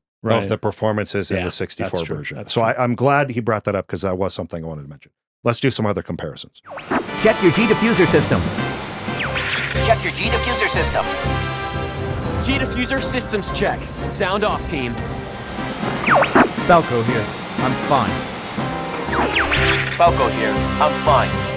Falco here. G-diffuser seems fine. Let's go already. So they're trying to show how impatient he is. Yeah. And this is something that clarified. So he's not doing his check. He's supposed to be doing a check of his system, and he's choosing to forego it because he's so anxious to get into the fight. Right. Which is why halfway through the level he goes, "What the? Something's wrong with my G-diffuser." And Slippy ends up saying in the remake, "That's why you shouldn't rush a systems check." I liked that addition to the remake because I never saw it that way in the original. I didn't see it as he didn't do his systems check. Right. And that's why the system wasn't working. It seemed like he was clocking in. My G-diffuser's fine. He's like, Falco here, I'm fine. Yeah. And that just meant to me, he's good. His systems are fine. Yeah. So I liked that clarification, because that actually that has a payoff. I like that too, in the level. Right? So I thought that was a good clarification that they added to this. This is Peppy. All systems go. This is Peppy. All systems go. Now, I'm not going to beat a dead horse with Peppy here, but the original actor sounds so natural with that accent. It sounds like I don't know if it is his actual accent, right? But it flows so naturally from him that it feels like that's how he really talks. Everyone who has tried to imitate Peppy since then cannot do the accent right. Well, it's because they're voice actors from LA and they're not actually from the South. Yes. Like, listen to the difference there, and you'll hear it in every single line. It's just like, that's not the right accent. You're trying to imitate it. This is Peppy. All systems go. This is Peppy. All systems go. It just doesn't have the same energy. No. And the new guy isn't trying to imitate the old actor. Right. I think that was the right move. I don't think any of them. Yeah. But this is the hardest character for me in any other iteration. Like, Peppy had the best lines, the most memeable lines. Yes. Do a barrel roll. He's my second, like there's 1A and 1B as far as favorite actors. It's General Pepper and Peppy are the two best actors to me. You know what? That reminds me. I got into an argument. I'm remembering now for the first time in probably 25 years, getting into an argument with somebody else because I had not played Star Fox 64. And I had mentioned that I like Star Fox, and they were talking to me about Pepper. And I said, "You mean Peppy?" And they said, "No, Pepper." And I was like, well, his name is Peppy. I acted as though I knew what he was talking about, but I didn't. But I thought he was talking about Peppy. Yeah. And he was talking about Pepper. And I remember saying something, and I even called him Pepper, maybe even just to give some allowance. Like, okay, so Pepper. And they're like, that didn't happen. I'm like, yes, it did. And it's like, no, they're two different people. I did not know that. And I'm remembering this argument. Maybe 30 years ago, I had this argument. Oh, that's funny. And I even remember who it was with. I have not had this memories coming back from a very long time ago. Yeah. Slippy here. I'm okay. Same actress. Slippy here. I'm okay. Slippy here.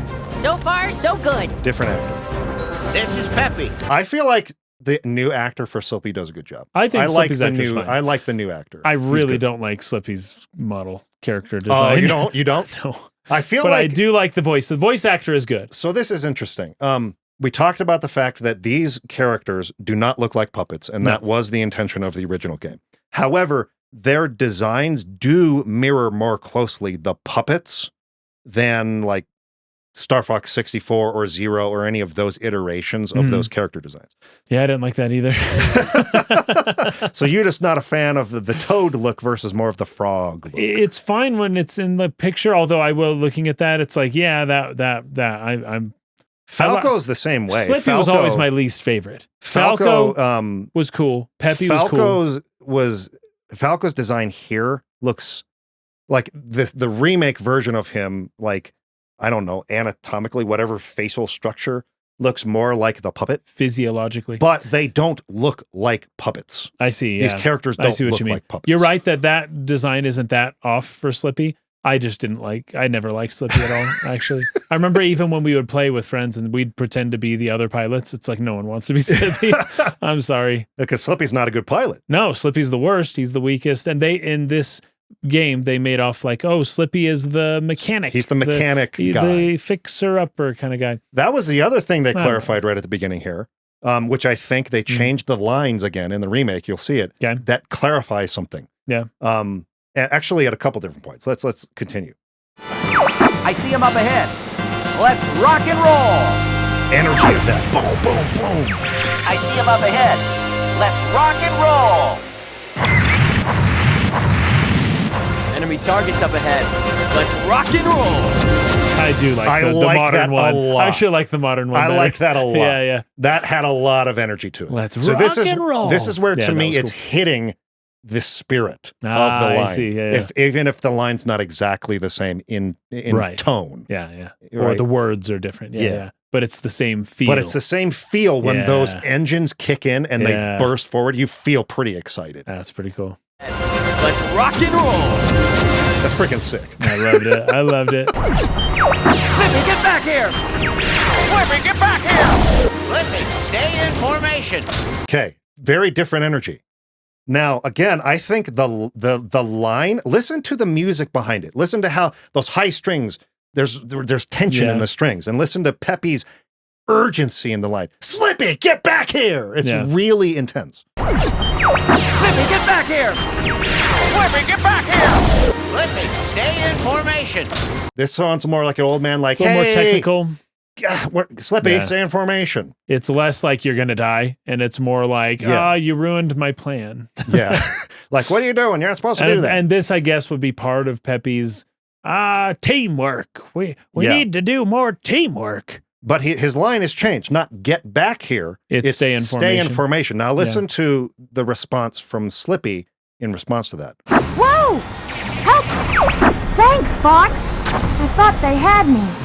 So this is, oh no, I'm being shot at. Help! Right? Cover me while I fine-tune my sensors. Oh, you got him? Well, thanks, Fox.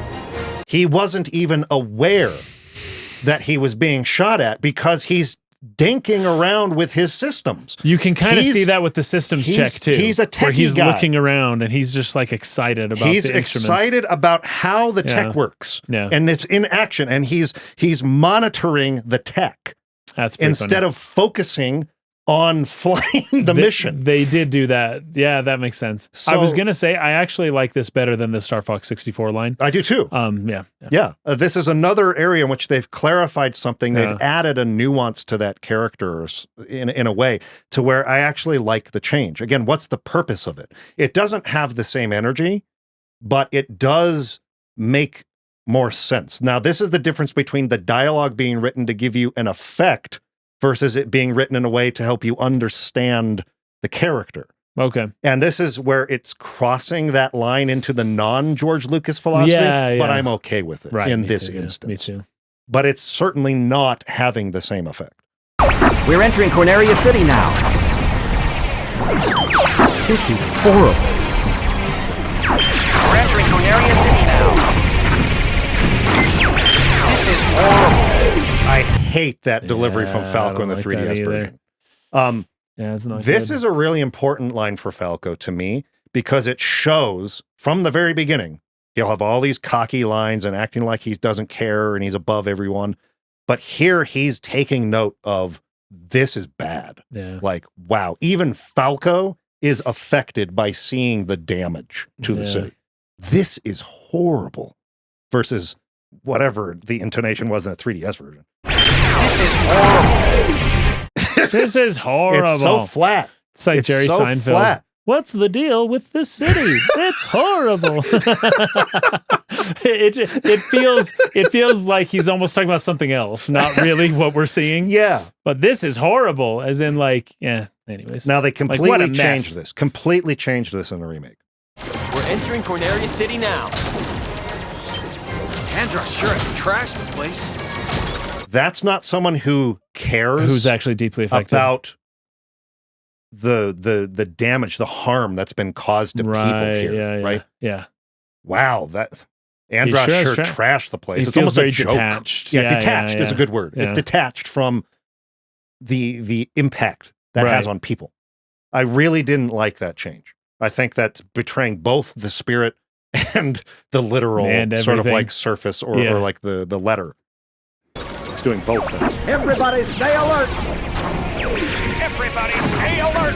Oh, I hate Everybody stay alert. Everybody stay alert. There's no recapturing the original Peppy. With each line I hear, it's just like, dude, that dude was really good. Yeah. And he's irreplaceable. Right. There's just nobody can capture the spirit of that character in the voice the way that he did it. Yeah. He's got this elder sort of like mentor, but also rural feel to him. Yeah, like that's he true. comes That's from true. the country or something. Yes. I'll take this one. Get the one behind me. Listen to freaking how like just intense that feels from Falco. Every line. I'll take this one. Get the one behind me. Something's wrong with the G diffuser. I guess I should be thankful. There's so much rhythm to this. Like, something's wrong with the G diffuser. Pew! Guess I should be thankful. You could hear that and not see anything rhythm. and know the story. Yeah. Like totally. you could, like, nice. Something's wrong with the G diffuser. Pew! I guess I should be thankful. Like, it's so pretty good. Brilliant. It's so good at just moving you through the story here. What the? Something's wrong with my G diffuser. Ah, guess I owe you one. Different, but feels like it's in the same ballpark energy-wise, right? Do a barrel roll. That's the famous one. Do a barrel roll. No one can do that. Listen. Do a barrel roll. It's not the same. Do a barrel roll. Do a barrel. It sounds like he's annoyed with you. Like, what's wrong with you? Do a barrel roll. What are you, crazy? Why are you not barrel rolling? Pretty smooth flying, Fox. I love Falco's voice too. He's a close third favorite. Yeah. And the two of those three of my favorites, they never got back again. And that to me is so important to the core of the spirit of the game. Follow me, Fox! He's like shouting that at you. Follow me, Fox! It's really percussive cool. and loud. Those archways make for a good obstacle course. Think you can thread the needle? They're telegraphing it here. They are. That's another thing that I noticed playing this new one. A lot of these secret ways to go and the way to beat a level in a secondary way that gets you to a different place if you choose to go that way is telegraphed way ahead of time. So these were secrets. This is how old games used to be. There are secrets where you do it and you're surprised that you discovered something new. That doesn't really happen as much in modern games. It is, if there's stuff to be done that the player might miss on their initial playthrough, it needs to be shown. Everything needs to be shown right up front. There's not very much time for these hidden, valleys to explore after 100 hours of playing the game. Yeah. It's all kind of given to you straight up front. Yep. I understand both ways, but Star Fox it felt like you mentioned before, that there's that scaling difficulty between a 7-year-old can play this and have fun, and a 38-year-old can play this and have fun. And your skill level, if you're older, if you're more experienced, you will start to experiment. You might discover things, you might do things that the younger kid won't do, but it's fun in its own right. This one's kind of leveling it all out. It's kind of bringing everything to that same place where it's like you're going to have the same experience as a 7-year-old, as a 38-year-old playing this game, because you're not going to discover things that aren't just shown to the 7-year-old that we're just told, oh, I should do this, Yeah.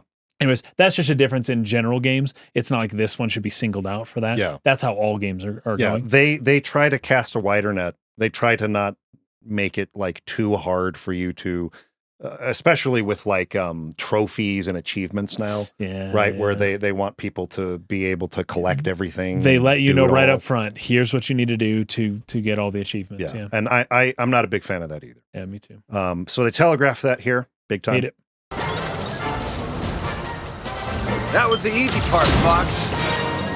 And they originally said smooth flying, Fox, and that was your first indicator that you did something. And then come here, follow me. It's like, something. Ooh, something's happening. So he didn't say, hey, check out these things you can fly through. Did you think you can do it? Yeah. Nothing was telegraphed there. And you had no idea. It. If you just started doing it, all of a sudden he would come in and say, pretty smooth flying, Fox, giving you a hint that you've changed something. Yeah, you triggered something. But here's another thing. The game design itself should be enough to tell you, try and fly through these. See if you can do it. And the original game, and I even think this remake does a fine job. You don't have to call attention to this stuff. You don't need to use words when words are not necessary. And the visual cue of the game showing these rings and low to the ground in a formation that seems like you could do it, but it might not be the easiest thing to do, but you could try. That's enough. You don't need a call out to that. People playing this game are going to try to do it anyways. I remember when I was younger, that was a big deal. Like, just, can you do such and such in a game, even if it's not a requirement, or even if nothing special comes from it? It's like, oh, can you, it's clearly the developers put that in there. Can you do it? Can you do the obstacle course? Like in Ocarina of Time, can you deliver the letter in under 2 minutes or whatever? Like, it doesn't matter, like, as quick as you do it, but it's like, oh yeah, right, I can do it. My older brother can do it in even less than 2 minutes or 1 minute. So anyways, this is it's something that I do miss about old games. I like that they kept it in here. Game design is about more than just, here's a thing and then we tell people to do it and then they do it. Part of good game design is not needing, you don't need to, what's the word? Show, don't tell. Right.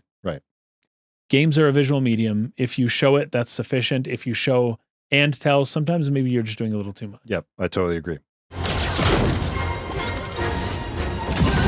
Beginner's luck. So he's not paying respect at this point. I think they tried to go even further with the Falco is a rival. Yeah. If you do that, in the original, Falco says pretty smooth flying, Fox, like, not bad. I'm impressed, yeah. They're not letting him go there yet. Not yet. In this version, they're going to wait for him to do that till later. So this is Star Fox. This is one that really hurts me. This voice is this was great. Good. Yeah, this was this good. boss, which is the easy route boss of the first level, Corneria. This dude's voice is freaking gold. Yeah. He is great. So this is Star Fox. I'm going to crush you! Crush you! It's so over the top. It's General Pepper-like. It's very theatrical, but done with such earnestness that it just feels so good. It doesn't feel cringe. It feels awesome, even though it's really silly. So this is Star Fox. Right. I could not do justice to that, right? Like the voice you just heard, me doing that, me trying to imitate that, falls flat in comparison to the actor who's great. What's this? A swarm of lowly flies. See how young that guy sounds? Yes, he sounds very young. Sounds like a teenager, early 20s. Yeah. Does not sound like a general, captain, something of that rank. I'm going to enjoy crushing you. Those who cross Andross will die! Corneria belongs to Andross! I love the percussion of the music there. Dun, dun, dun, dun, with the new one? So I like the music in general, and the remake, I think it's really good. Yeah, me too. One thing that remakes, like when they do like a remaster of the music from the games, a lot of times what I feel like they miss in their new samples that use like something that's more realistically orchestral, is they lack percussiveness. And that's something that is a very, very core element of retro games, because those little beeps and boops and sounds were triangle and square waves that have very sharp attack transients. So it's like bump, bump, bump, bump, bump. They're very, very percussive. So even if it was supposed to be a violin and you replicate it on a violin, you need to do something to make that attack feel more percussive. To make the attack. And that's either record really close to the instrument, get that microphone right up on it, maybe do a slight palm mute on it while you're performing it. Something to like give it that quick attack transient. Yeah, interesting. And so like if you listen to the music there, it has a ton of energy. Even though I'm not loving the performance of that actor, listen to the music that comes after he delivers the line and you'll feel that energy. Corneria belongs to Andross! What have you done? My Emperor! I failed you! My Emperor! I've failed you! That's a guy trying to match the intonation and just utterly failing to capture the energy. Utterly failing. It's terrible. And that was the 3DS version. But he's trying. Goodness gracious, that original performance is so strong. My Emperor! I failed you!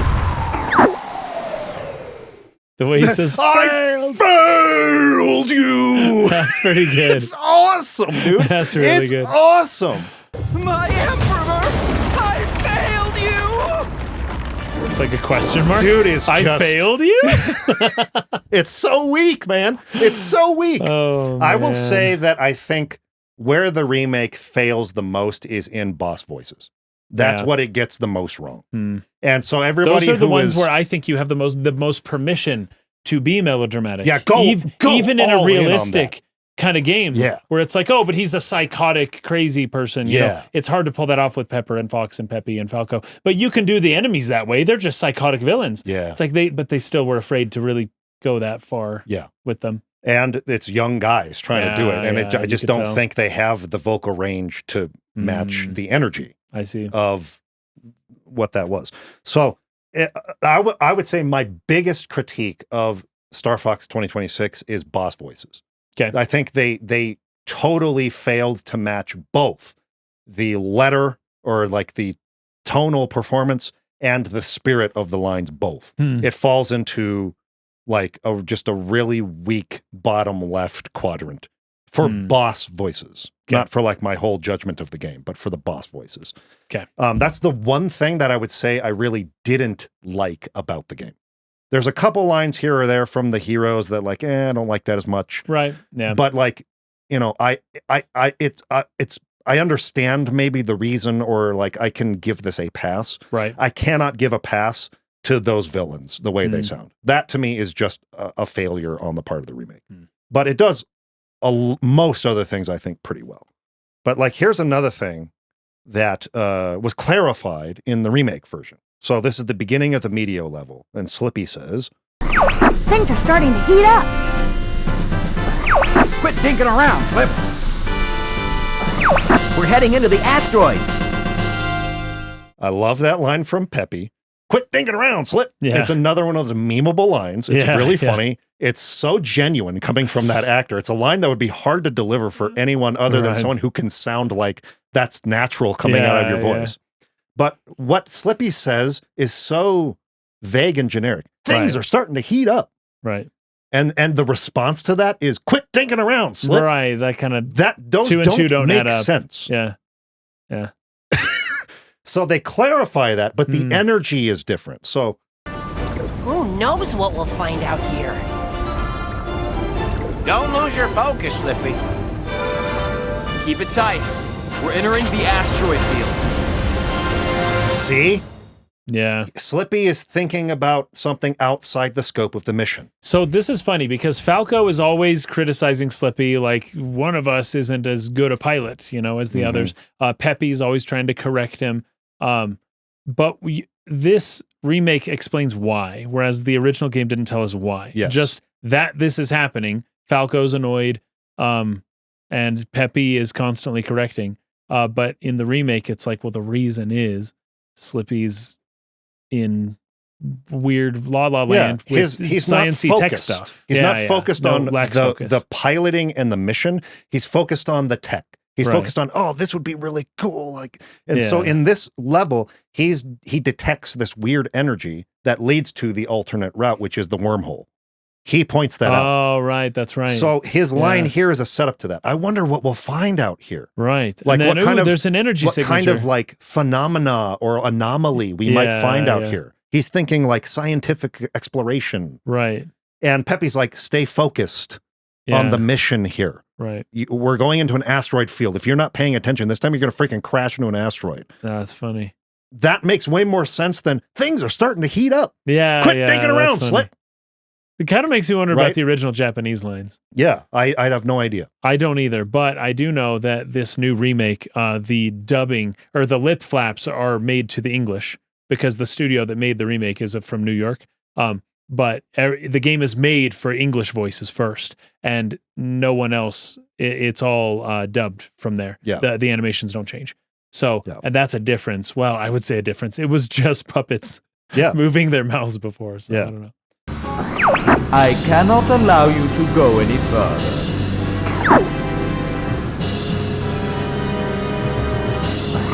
Enemy shield analyzed. Let's see what you've got. Do you see where the line was placed with the music? Yeah, let's see what you got. It's timed. Yeah. It's part of the soundtrack. True. That's totally true. It's building up. It's mysterious. Enemy shield analyzed. Okay, we're getting ready. And then let's see what you've got as it starts. Let's see what you've got. It's an invitation to start fighting. Nice. That's what the line is serving. And the energy of the line is right in step with that. Let's see what you've got. Right? Just right as the ding. Yeah. Yeah. It's like, all right, go time now. So it's like, wait, now go. Yes. No, that's funny. It's it lines up with the gameplay as well in terms of once the music dies down, it's like you can put down the controller. Like we've entered cutscene territory. Yeah. And then once the music gets up again, it's like, all right, pick that controller back up and keep playing. It's time to go now. In fact, there was one other example of this in the Rocks where it's like, use the brake. Listen to the music. Use the boost to get through. It's right in lockstep with the music. That's pretty good. And it's because it's a rail shooter, so they can time them because it's going to be the same timing every time. This was uncommon for games back then to do that. Even like where rings are placed. So you hit the ring and it makes a sound effect. It's right in line with the downbeat of the music. Nice. It's crazy how in sync they are. It's almost like a rhythm game. It is. And that's why it's so memorable. That's why it's so easy to memorize it because it's rhythm. It's like the lyrics of a song. That's interesting. It's in beat with a rhythm, and we are moved by music, and music helps children learn. Yeah. You learn the alphabet by singing it. Yeah, that's right. You learn everything through songs as a child. And that's almost what this is doing. It's lining up the dialogue with the music in a way that makes it memorable. That is so key to like how this lands, right? All right, so let's go back to the boss here. I cannot allow you to go any further.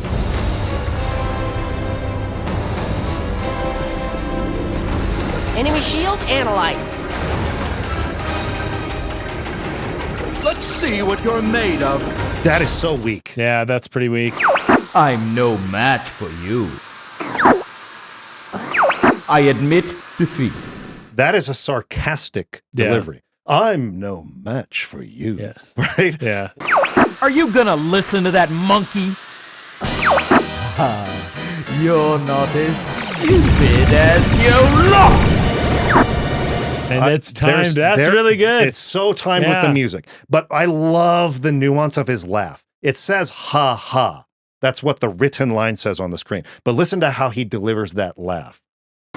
Are you gonna listen to that monkey? You're not. Do you see how natural that is? Yeah. I can't even do it. I can't even replicate that. But that sounds so natural for like a villainous kind of like tease or like condescending kind of laugh. It's so good. Are you gonna listen to that monkey? And once again, the music comes up. Stupid as you look. And when he says look is when you move, right? Yes. And they're shouting. I'm no match for you, Star Fox. I admit defeat. It's a trick. Don't let your guard down. You're not as stupid as you look. It's almost like he's trying to sound sincere. Right. Like he's trying to trick you for real. More, but like he's just really bad acting. Oh, no. You know what I mean? Like he's trying to sound sincerely like he's scared. Right. But he's like a bad actor trying to sound scared. I see. Instead of being condescending about it. Right? Yes. For the character, yeah. It's a trick. Don't let your guard down. I think they wanted to. There's a couple of Falco lines they changed. Yeah, like, hey, Einstein. Where it softens I'm him a little on your bit. side, He doesn't say, hey, Einstein, I'm on your side. Yeah, I think says, that's hey, because Einstein doesn't exist in the world of Star Fox. Yeah. But again, that shouldn't matter. It shouldn't. It really shouldn't matter. It's about what it's supposed to evoke in the player. Hey, Einstein is a way sharper insult than hey, genius. They're both similar. Yeah, but hey, Einstein sounds way more like, right. Hey, moron. Right? He's really, really, really digging at you for that. Right. That's the point of the line. That's the emotion of the line. But I think they were trying to, again, get too technical about lore. It's kind of missing the point, right? So he says, hey, genius in this version. In this one, he says, it's a trick. Don't let your guard down. I said, are you going to listen to that monkey? I think there's connotations possibly with the word monkey that they were trying to avoid. I don't know, but maybe it's softer. I can't believe I lost to this scum! Sorry to jet, but I'm in a hurry. So fetching good. Right in time with that big explosion, and then the music blares in. My gosh, it's so perfect. I can't believe I lost to this scum! Sorry to chat, but we've got places to be. The explosions are so weak and like in the background of the soundscape. Yeah, they're not as loud. Okay. That's true. I had Wolf's team here. We'll skip that because I want to go to the last point I want to make about this, which is it's really easy to bag on the remake when you do these kinds of comparisons. Sure. But I like the remake 100 times more than the 3DS version. Interesting, which was a very faithful They tried adaptation. as much as they could to match, to imitate the original. Right. This, they didn't even try to do it. And I like everything in this remake, even the parts I think are weak, way better than the 3DS version. We haven't, we've been highly critical diving into the differences and all of this stuff. I actually think it's a pretty good game. Yes. Star Fox, this new Star Fox is good and fun, and my children walked in on me briefly. And they, first off, I thought they wouldn't know what it was. I don't know why. Because of the Mario movie, which they've seen 12 times, they immediately, my son was like, Star Fox! And I was like, oh, dang, they're going to want to be with me this whole time, aren't they? Anyways, that was interesting. But I slowly started to try to see what would this game be like for a first time if you never played SNES or Star Fox 64. This is a cool game. It's really This cool. is a really cool game. Yeah. And there aren't a lot of games like this. The on-rails space shooter, a rhythm, all the stuff that's involved with it. It feels pretty unique, and it's very well done, very well polished, and it's just a really cool game. It's a really fun game. Yeah. As much as I don't like the energy and performances, particularly the boss characters, almost exclusively that. Yeah. I would say the voice acting in this game is good. It is good. It's really strong most of the time. Divorced from its original, like if you have it memorized in your head, like I did. Like, it didn't sound like that in the original. Like you said, you're approaching this as someone who's never played Star Fox before. Yeah. There's nothing wrong with these performances. No, my kids will love this game. Yeah. And I wanted to use this as an example of that. It's a conversation that doesn't happen in the original game, but has all of that same energy and forward momentum and all the stuff that I think is important to the core of Star Fox. And listen to the music in particular, which is not a piece of music from the original game, because this scene is not from the original game. And tell me what this music reminds you of. Point of no return, fellas. Slippy, anything we need to worry about? We've got a clear run to the surface, but scanners can't penetrate Venom's crust. I'd expect resistance once we're planetside. Peppy, any strategy to share? Just this. Hit 'em quick and hit 'em hard. Falco, you ready for a fight? Weapons are hot and G-Diffuser is humming my favorite tune. Lead on, Fox. Whatever happens down there, Fox, remember, trust your instincts.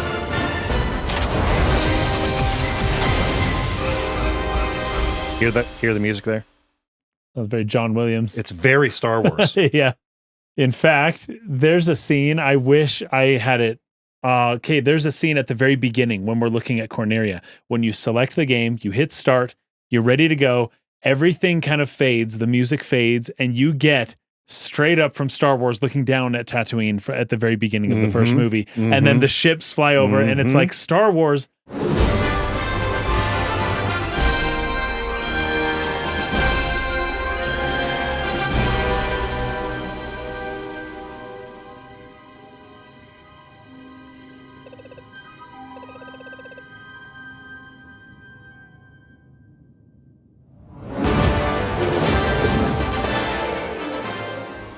Star Wars, they continue to use Star Wars as their primary like source material to inform the game, the direction, even this new game, which is great. That You music can't miss is that. so Star Wars. Yeah. And even the chatter between the pilots is very like Star Wars pilots chattering during the battle scenes and stuff. Yeah. Right? It has that same feel to, again, the musicality and rhythm of it. It's so unique to Star Wars. You don't see like other dogfighting, like pilot dialogue in other films that feels like Star Wars, because they don't talk like that in war. Right. They're not like, "Yee-haw!" like while they're flying around, right? That's just not what you would do in a war. But it's trying to create a unique feeling in congruence, in harmony with this music and this energy that is meant for a child and an adult to sit in the theater watching and go, this is awesome, this is fun. Right. And Star Fox is Nintendo's version of that experience. And 64 is the peak embodiment. It peaked there. Like, they haven't had no idea what to do with this series since 64. They have tried different stuff. They've tried different genres with adventure. They've tried doing sequels to it that are more strategy-based, like Star Fox 2 with Star Fox Command. They've tried rebooting it with Zero, and they just have always fallen short of that peak, that mark, of that lightning in a bottle Star Wars kind of feel. Right, yeah. That 64 captured, I mean, just totally perfectly. Yeah. And Star Fox, this Star Fox game, does not perfectly capture it. It is not peak Star Fox, but it is far better than the previous games have been for quite a while. I think this is way stronger than Star Fox Zero was. And I think it's stronger than Assault at reaching that feeling. It's stronger than Adventure at reaching that feeling. It's stronger than Command at reaching that feeling. It gets way closer to that core that we've been kind of trying to define here than any of the other games after 64 and previous to Star Fox have gotten. Nice. But it's not trying to imitate 64, even though it's a near one-for-one remake. It's not trying to imitate it in its way of approaching that feeling. It's trying to get there a different way. It's trying to match the energy, but not the letter, not the texture, not the tangible, exactly the same line and intonation, but trying to reach the same energy. There are ways in which I think it really falls short, and ways in which I think it actually gets pretty darn close. And I would say that overall, it's a pretty great game. It feels great to play. Yeah. Like it feels like the original, in my opinion. You feel such tight control of your ship. Yeah. And like the movement and gameplay feels so good. And that is such a refreshing thing after Zero, which felt so bad. Zero got better after a playthrough when you you were finally used to the controls. Right. But that first playthrough was so frustrating to try to get your brain to use the gamepad and the changed where the buttons are, and it just felt so wrong. And I'm not saying it was bad, because I did eventually get it. And once I got it, I started to get in sync with the game, but it took a long time to get there. Right. And this, I felt in sync right out of the box. And that's so important for a game to be successful. You can't have a game that feels bad to the player the whole way through your first run and then starts feeling good. That's too long. You got to feel good right away. You got to feel like, man, I feel like I'm in control. I feel good with these controls. And I would say almost better than the original Star Fox. This version of it feels even tighter, even smoother, even more fluid control-wise than the original game did. And it preserves that same idea of the layers of difficulty, because it's actually the same. It works exactly the same way. So I guess in conclusion, I really like it. And I think that this game can serve as a cool entryway, for your kids. Oh yeah, who saw Star Fox in the movie, and want to play a game with Star Fox. They're going to think it's freaking awesome. Yeah, they're going to think it's great. Yeah, I think so. It's only in direct comparison to the original that you'll start finding some things that come across as feeling weaker. Right. But they're not necessarily bad performances. As much as I bag on the villains there and how weak they sound, it's only in comparison. If I heard it being divorced of ever playing the original, I don't know if I would have that complaint necessarily, if that makes sense. Interesting. I would think maybe that they wouldn't feel as memorable. They wouldn't stick with me the same way, but I wouldn't be sitting here going oh, that sucked. You know what I mean? Yeah. When they make the next one, it won't just be another remake of Star Fox 64. I hope so. And if they're gonna, if this is I successful, hope this is the last time. Yeah. And then we'll get all new stuff that you don't have any comparisons for, and that you'll just be able to analyze it on its own terms. Yeah. That'll be pretty cool.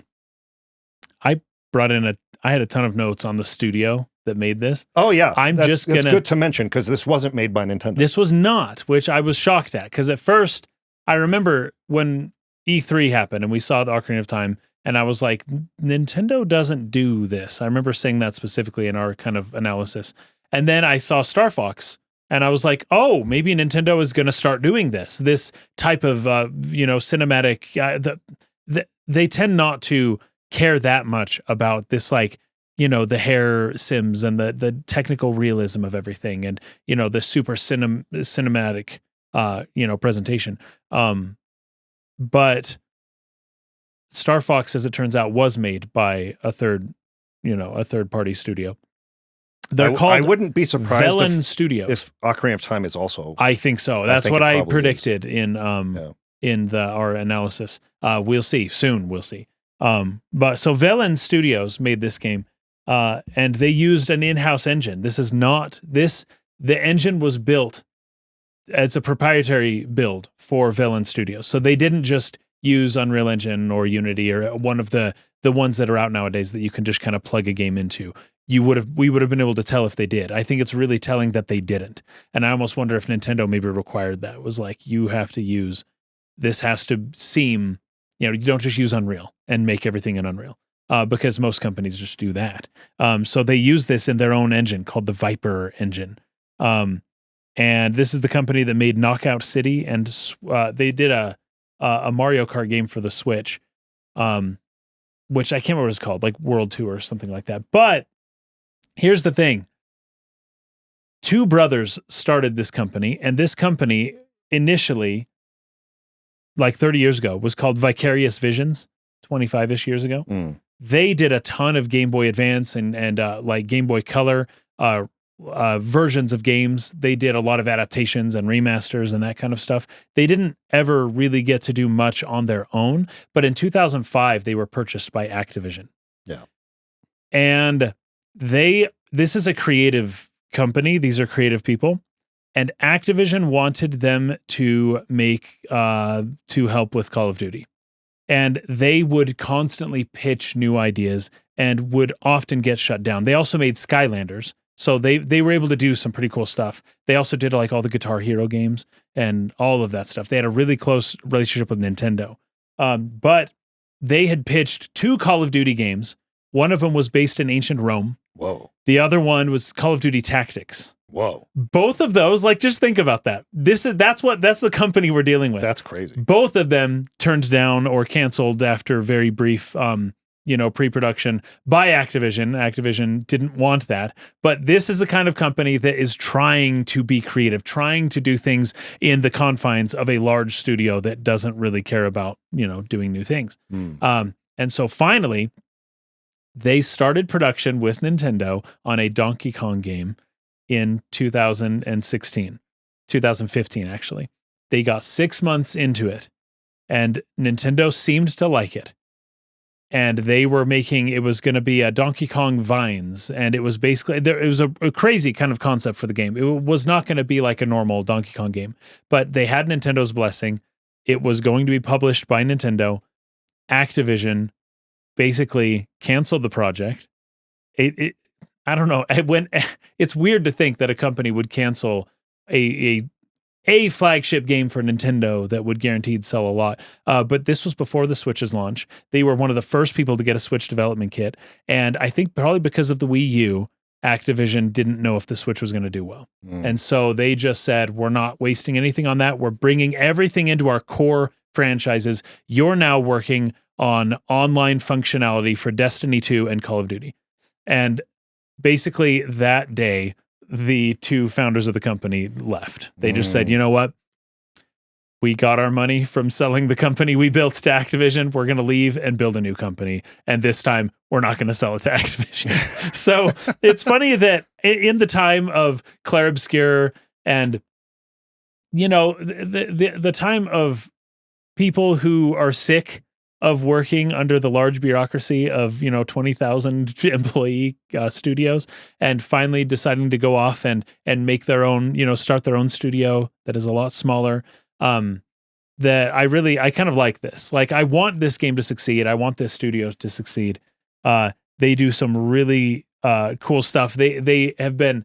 It's kind of surprising that they were given permission to do this by Nintendo, because the stuff they'd done for Nintendo up to this point wasn't this big. It wasn't this big, but this game's not that long is probably a part of it.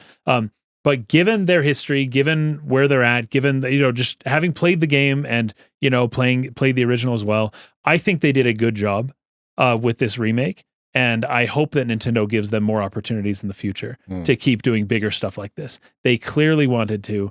And, anybody who leaves Activision or Ubisoft or any of these companies and then makes a name for themselves later, I kind of want to support that at the moment. And this is another one of those stories.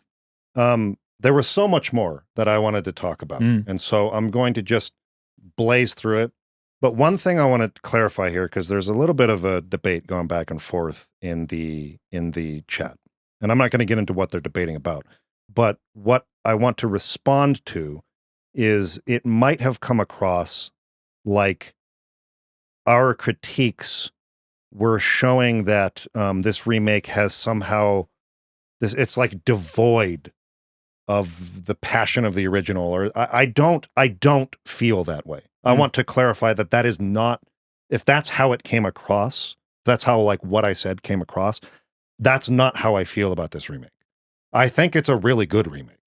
I like the game a lot. Yeah. I plan on playing it a lot more over this weekend and into the future.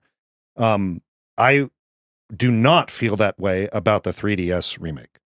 That's a game I played once and will never touch again. Okay. It's a game I have no desire to ever return to. This game, I think I will. As something they got the gameplay right. They got the gameplay right, and that's the most important part. As something that's in some ways another take, in some way clarifies things that I didn't even get out of the original. That makes me, I appreciate those lines, right?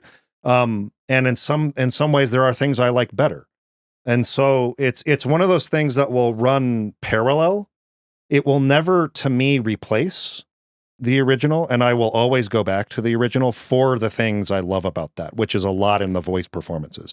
And so like vocal performances is one in which I'll go back. Okay, let's put it this way. I'll have different reasons for returning to the original versus this remake. Vocal performances is a reason to go back to the original. Yes. Not a reason to come to this remake. Right. But that doesn't mean they're bad. They're still strong enough to where I like it and have a good time. Sure. But there are other reasons why I really like this.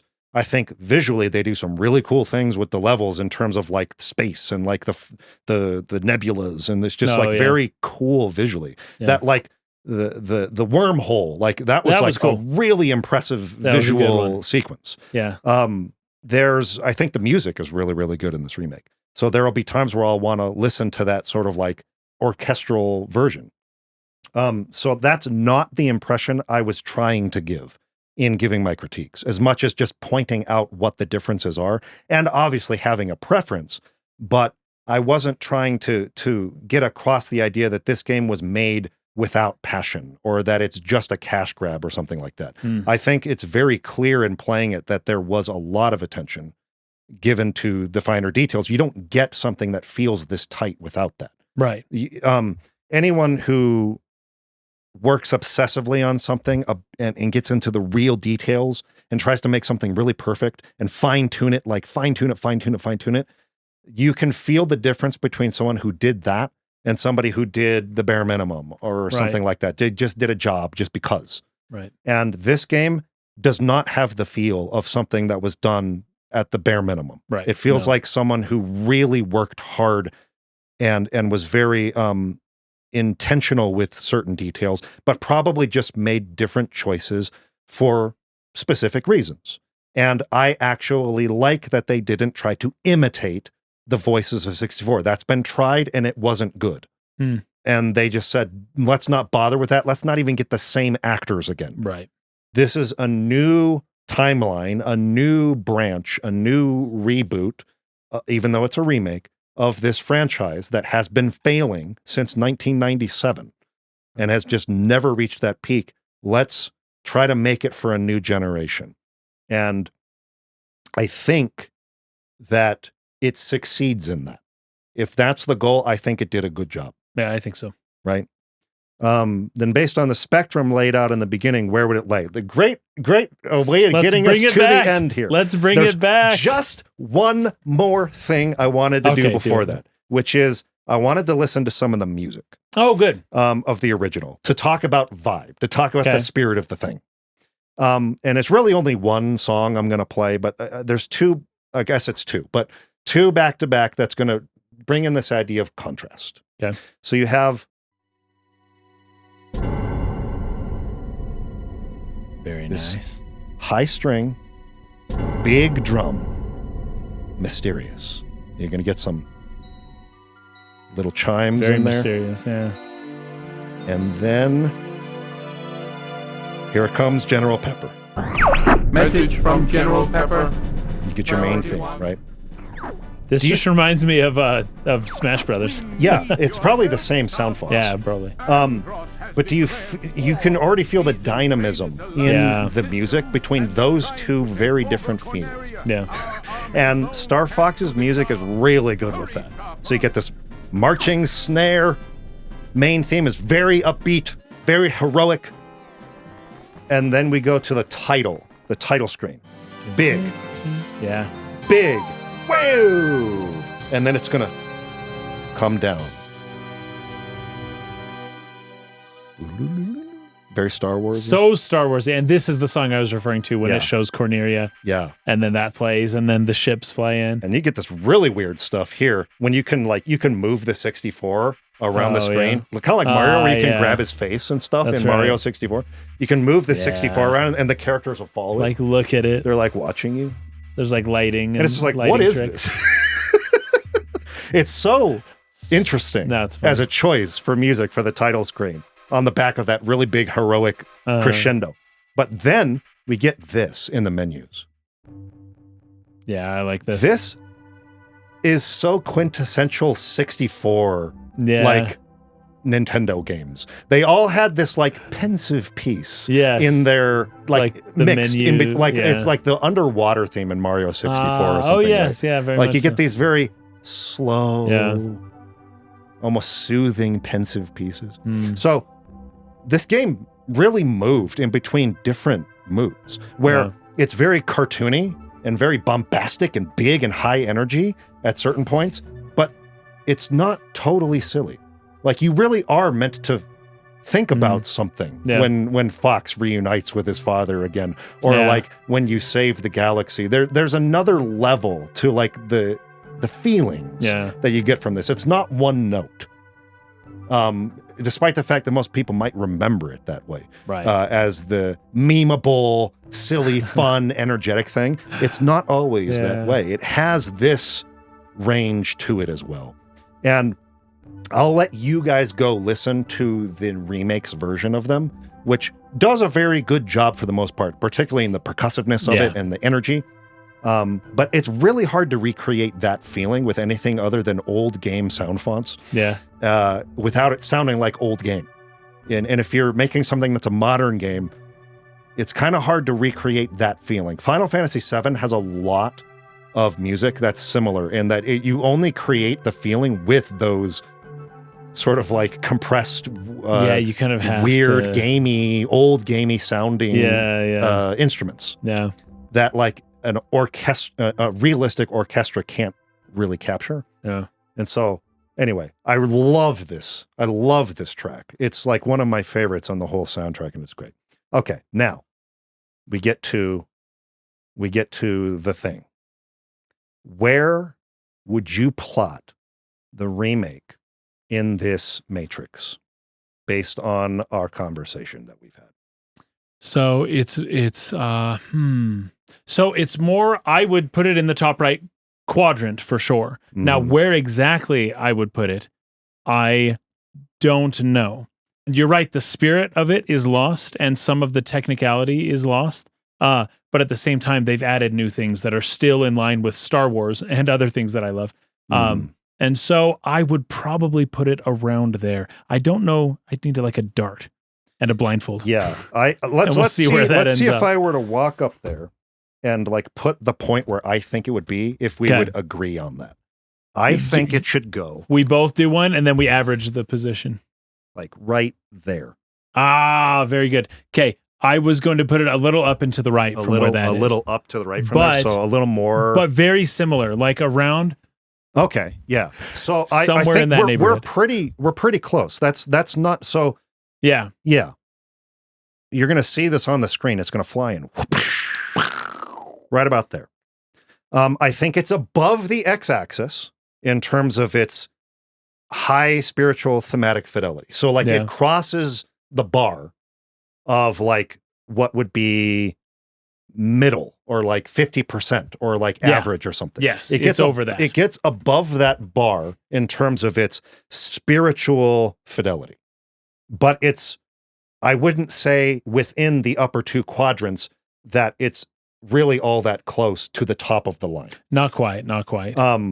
it's more materially similar than it is spiritually similar. Yeah. I think. I would say so too. But it still has more of that spirit than, like you mentioned, the 3DS.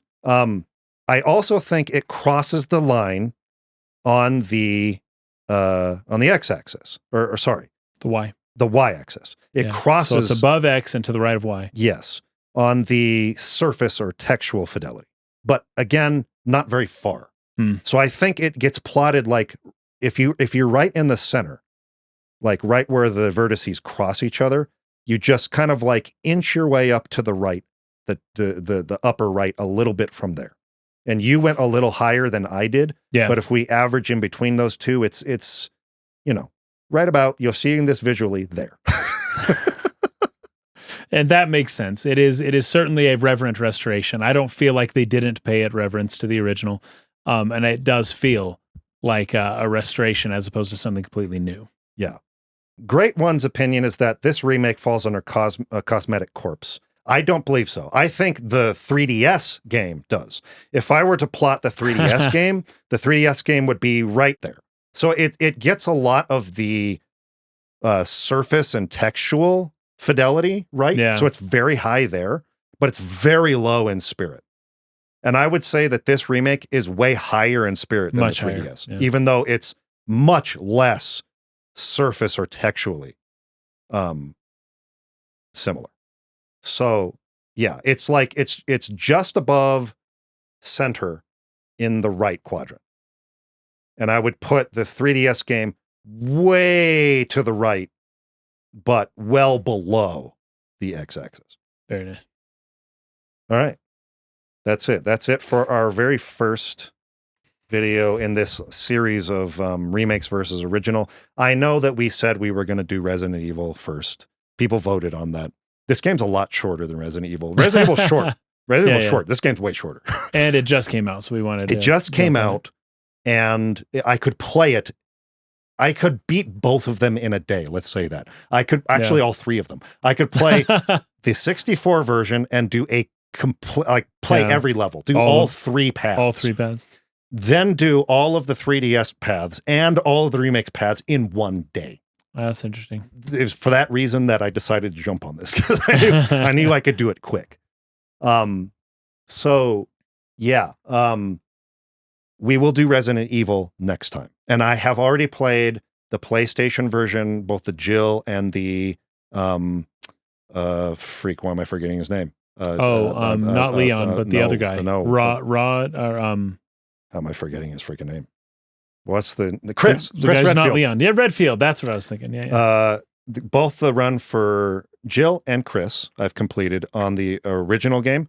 And so now I'm just doing the remake, which I don't know as well. And so they've expanded on it and it's a little different. Oh, so things are placed in longer. different places and Gotcha. it's a little bit longer. But we will do that one as our next evaluation of remake versus original. So look forward to that. Anything else? No, this is we great. Cover it all. Well, the one thing that I did want to bring up was that when I was a kid, I was very confused as to why there are flashing points on all the bosses and why they would put the weak points and have them so obviously identified. Yeah. And anyways, I always thought it was funny. My brother told me, no, the flashing is the engines, is what he said. It's an engine. That isn't always true. Sometimes it is true, though. And you shoot the engine. Okay, that makes sense.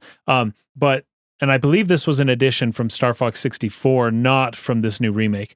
But Slippy gets like intel, like analyzes the boss. And then it's almost like part of the UI. Like, oh, hey, after Slippy's analysis, these are the weak points and it's flashing, right? I feel like the remake maybe emphasizes that a little bit more than the original game did in a way that was basically done to explain why in the SNES, they have very obvious vulnerable spots, right? But it's like you don't see them until Slippy comes in saying, oh, I got the intel. Here's what you need to do. Hit this and this and this. And then you can see it flashing. I thought that was a cool like in-game exploration for why something just existed before in the original game. And then also the idea that Star Fox acts more like Han Solo, but like a younger Han Solo, I guess. But I haven't seen the young Han Solo movie, so I don't know. But it doesn't exist because it's not a real Star Wars movie. What was that one called? Oh, I think it's just called Solo. Yeah, not a real Star Wars movie. But the idea that they made Star Fox a little too Han Solo-y is like, well, I got to give allowance when they do change things that it goes in the direction of Star Wars, because that is the. But even Star Wars wasn't quite like that. Yeah. Like, you seem a little on edge. For a price, I'll do it. It was a little snappy, a little witty. Han Solo was more like apathetic, like, I don't care. Like, what?